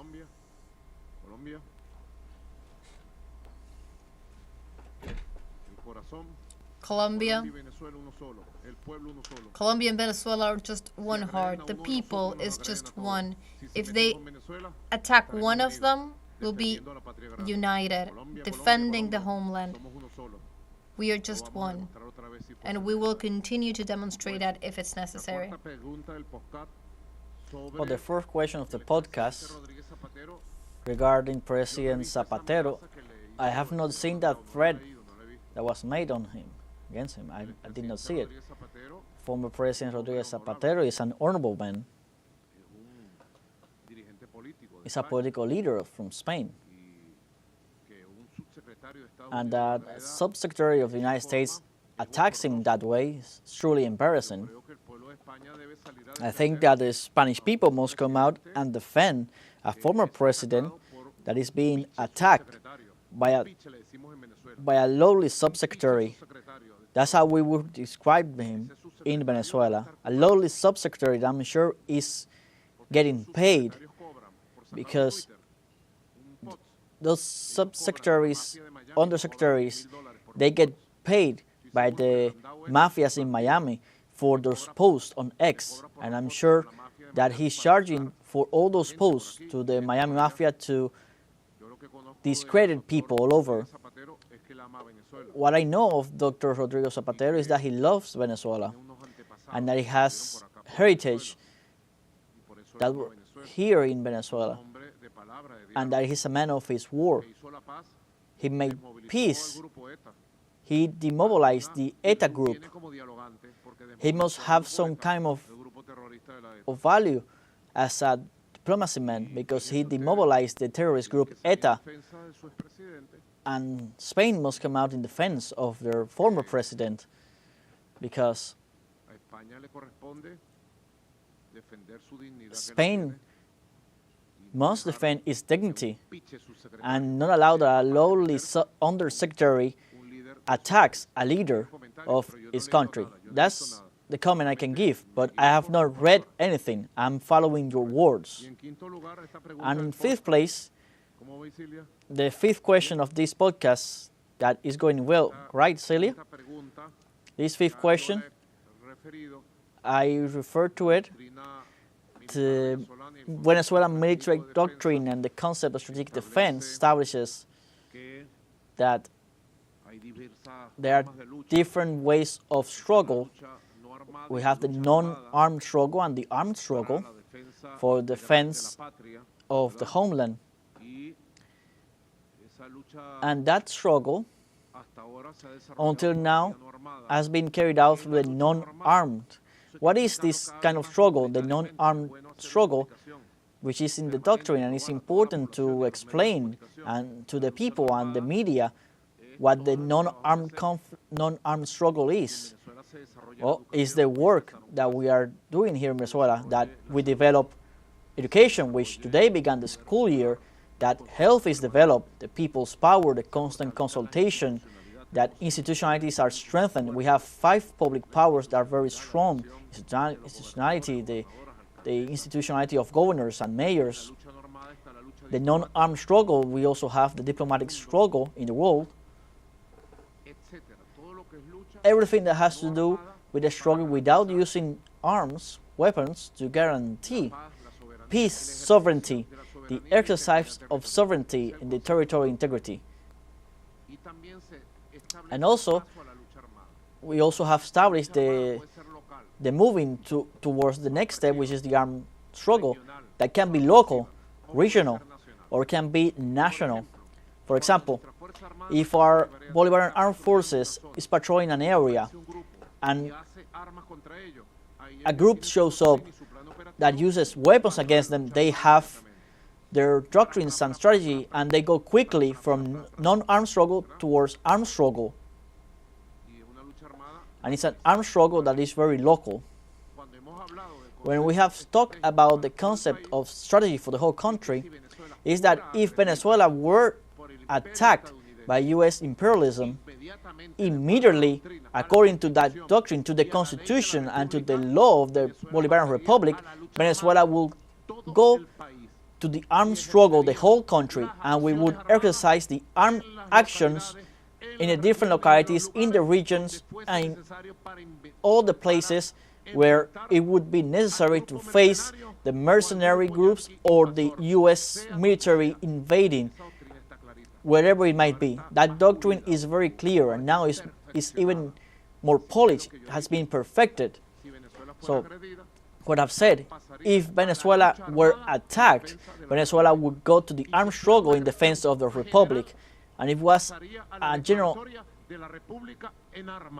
general aggression, we will go to the declaration of our republic in arms, which we will go back to the path of Bolivar until liberty.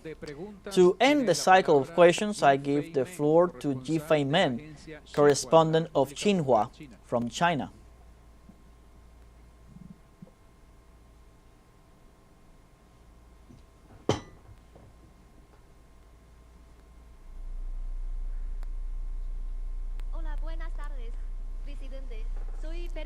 Good afternoon, President. I'm a journalist from the Xinhua news agency from China. I have two questions. First, what measures can Venezuela take to avoid that the United States once again boards and occupies ships in the economic exclusive zones of Venezuela? And the second question, if Donald Trump continues to insist with the idea that Venezuela sends criminals and drugs to the United States, what impacts for both parts will this have? Sorry, the last question I did not hear very clear. The second, if Donald Trump continues with his narratives that Venezuela sends drugs and criminals to the United States, what will be the impact for both parties? Okay, thank you.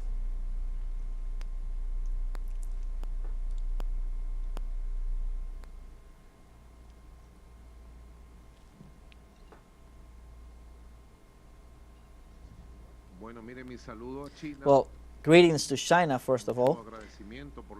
Very grateful for the clear, strong declarations of the foreign ministry spokesman.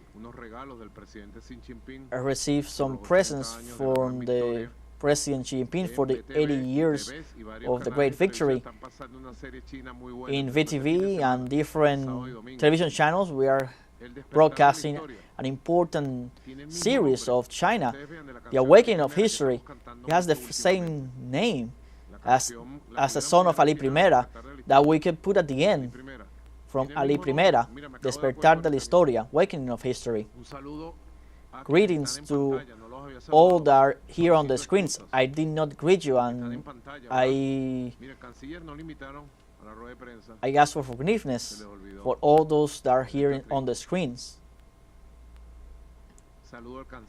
Greetings to the foreign minister that is over there seeing everything, the foreign ministry team, which are doing an extraordinary work. I see different ambassadors. I'm seeing the ambassador to Mexico there. Look, he rose his hand.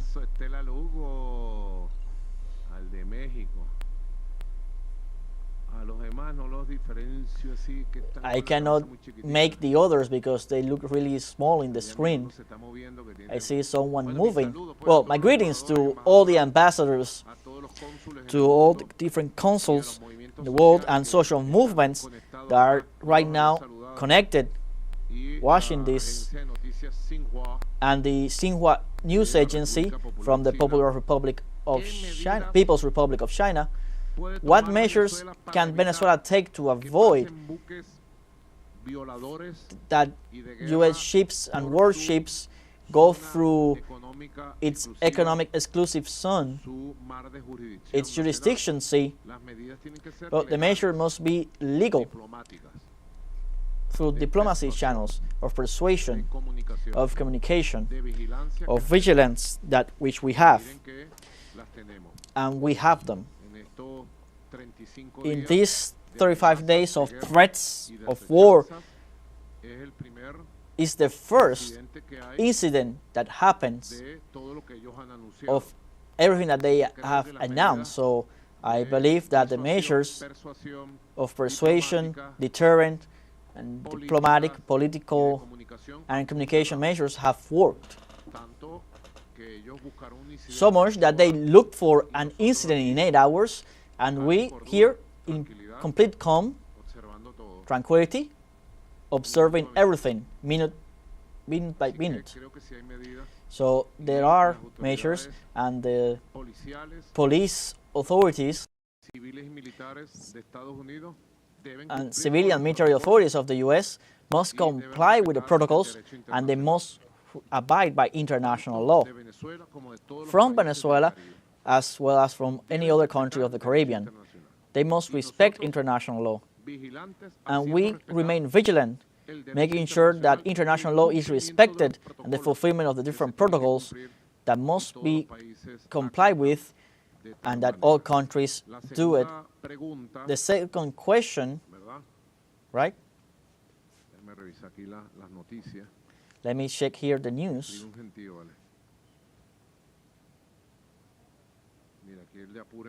Well, here from Apure, they are sending me an information right now. In Apure, right now, the governor is telling me an operation carried out today at 1 p.m. in the afternoon captured some people that were coming from Colombia with packages. I know that it was informed, so I can say it, to Wilmer Rodriguez. So we're in a permanent combat. We have over 2,000 kilometers of borders with Colombia, and the whole border is hot 24 hours of the day, the 7 days of the week, all year, until in Colombia they manage to have an economy and peace that totally substitutes the drug production. We're going to manage that. We're going to achieve that in Colombia. But until that is achieved, we have to continue multiplying by 1,000 and using, as we do today.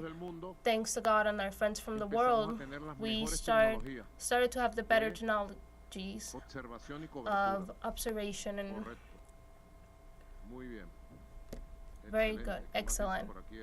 What else is he saying? Maduro declared undone the communications with the United States and qualified as extravagant the actions against the Fisher boat. Maduro says that communications with the United States are undone because of their threats of bombing and blackmail and things like that. Maduro says that communications with the United States are undone and is asking Trump for an investigation against the attack on the boat.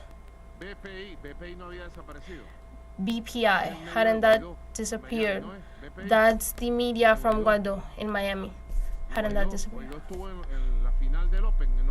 And Guaido wasn't he at the finale of the Open in New York? Didn't he have tickets?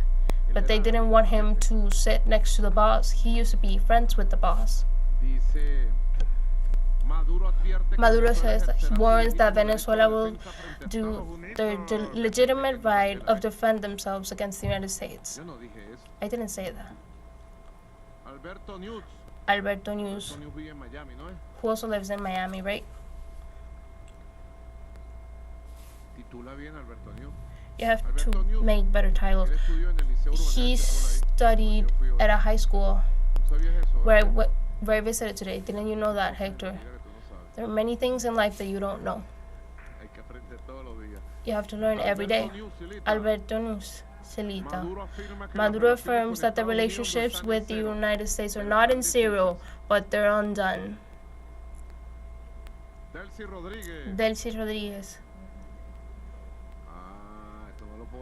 I can't say this.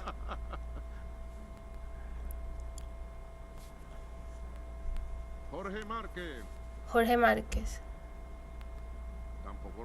I can't say this either. Correct.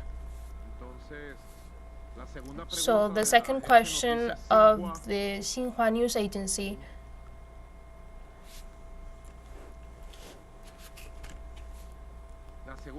The second. Yes, I'm going to answer it here now. Another question, okay. Do you have another one? Okay, please. Okay, go ahead and I'll write it down here. Yes. Thank you.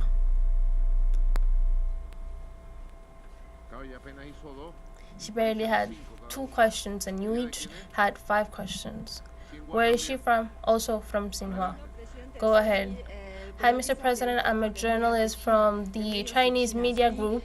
I have two questions. The first one is in front of the rumors in social media about the alleged plan to bombard a Venezuelan tank.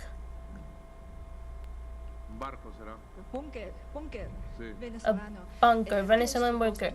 Which is your official posture and how do you respond to this?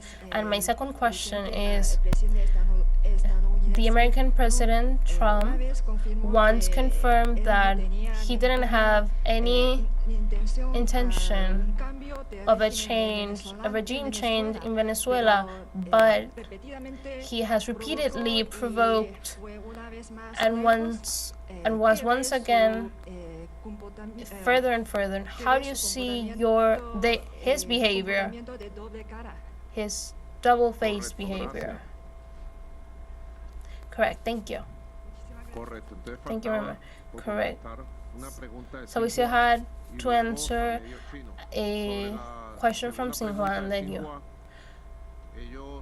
On the question from Xinhua, they have a very decisive line, a communication line that I don't think they'll change.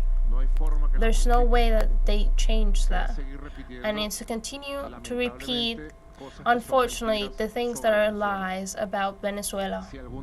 If someday that elite that governs the United States, if it ever were to reflect and realize that the truth they have in front of them, that they have enough reports, intelligence reports that are telling them the truth on the health issue that they have in the United States, the truth about the opium production that they left in Afghanistan, where they multiplied by 1,000% in the 20 years that the United States were occupying Afghanistan, and what is the truth on the cocaine production in Colombia.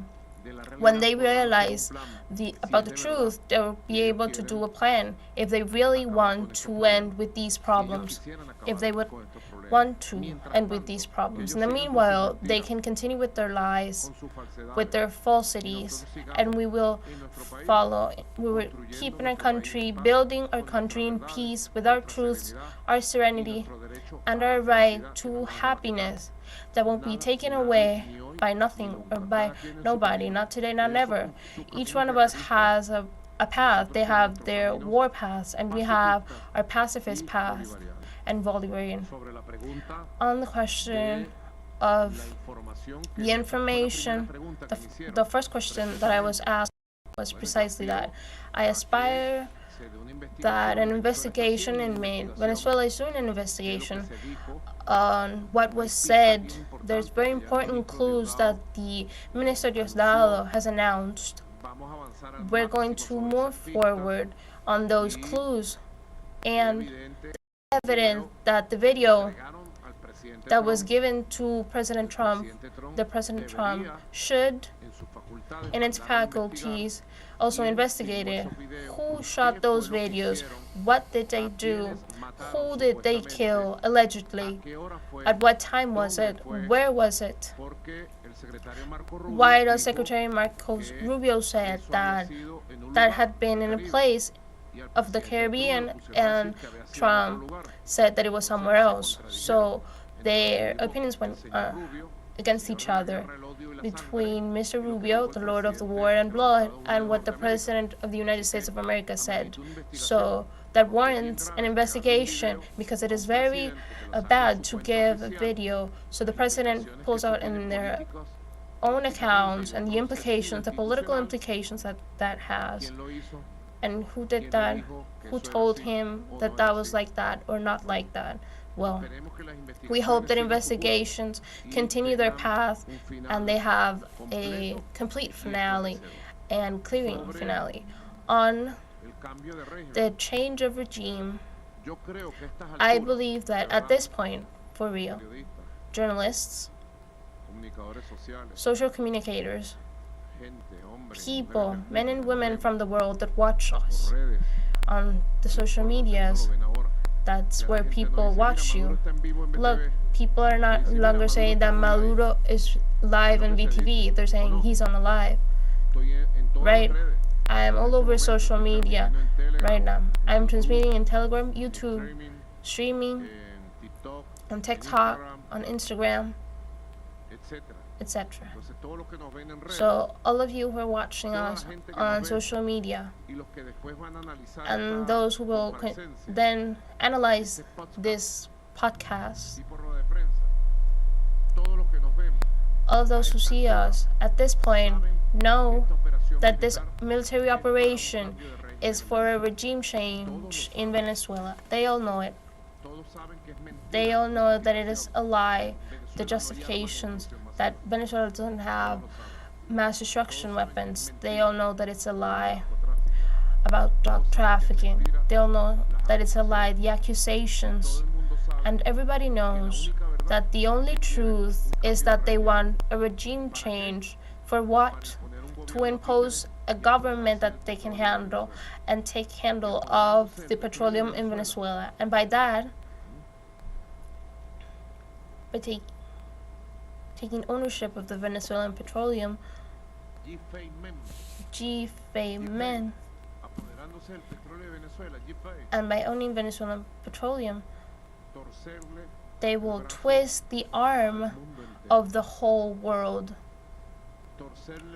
to twist the arm of the countries on OPEC and all the producers in the world, and control on the short and long term the reserves, the biggest petroleum reserve in the whole world that is in Venezuela, and that it belongs to Venezuelans and will never be owned by anyone else from this world, because Venezuela will not be, again, no one's petroleum colony, not of the United States. That is the truth. At this point, in conclusion,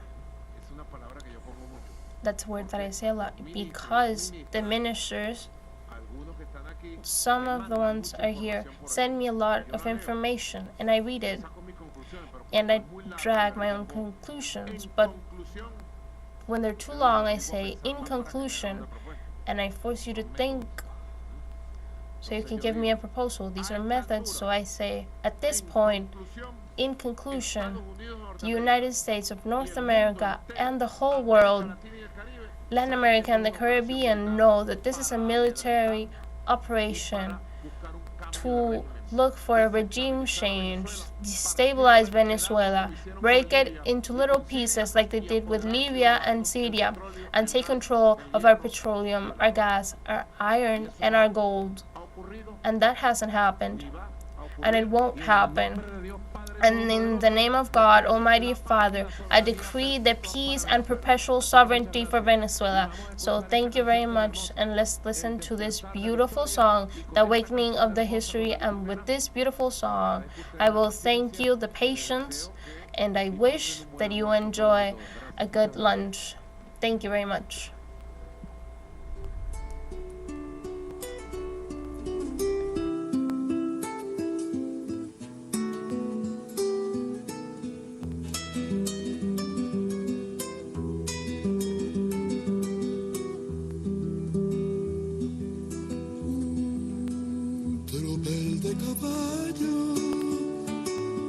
La historia dormía y se despertó.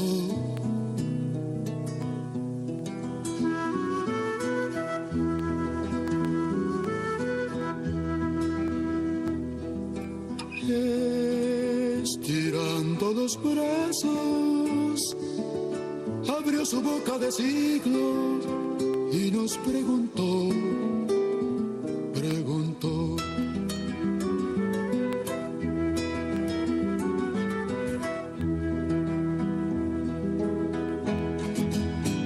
La lucha de los hombres para lograr la paz. ¿Y cuál paz? Si quieren dejar al mundo como está, ayúdenla, ayúdenla, que sea humana la humanidad. We were listening to this press conference hosted by the Bolivarian president, Nicolás Maduro, a press conference with international and national media when he went over all the different relevant current issues that are taking place in Venezuela, the U.S. threats of destabilization and military aggression against the Bolivarian nation with the deployment of 8 warships, destroyers on the north of the Caribbean Sea of the north coast of Venezuela, and also a nuclear submarine, as well as the recent last Friday's aggression against a fisherman boat that was on the Venezuelan jurisdictional waters in the economic spatial zone. He was referring all this action, but of course he was highlighting the performance of the Bolivarian National Armed Forces and the exercise that were carried out since Thursday, Operation Independence 200, with the involvement of over 2.5 million personnel, taking into account both the professional military of the Bolivarian Forces of Venezuela, but as well the national militia that also took part in an extraordinary day on Saturday, which was called Operation People to the Barracks, which was a day where people went out in mass to different points across the nation in Venezuela to take part in that training as Venezuela begins to prepare and gets ready to defend its sovereignty and democracy. He was also referring to the long history with Colombia in the border and all the trajectory that has occurred in the struggle against all these drug trafficking paramilitary gangs. He also referred to the current relations with the U.S., with the communications relations with President Nicolás Maduro, describing as almost non-existent, that is only a small thread that exists today in communications with McNamara in Colombia, which is the communication used for the return of the Venezuelan migrants that are being persecuted, tortured, and apprehended in the United States, as you know, as part of the return to the homeland plan that the Bolivarian government carries out to ensure the safe return of its migrants back to the national territory. More topics were covered in this long international press conference, going over the relevant topics of the moment, and we'll have more details on everything that was said and spoken of in this press conference in upcoming news briefs, so stay tuned in teleSUR English for more in upcoming news briefs. France.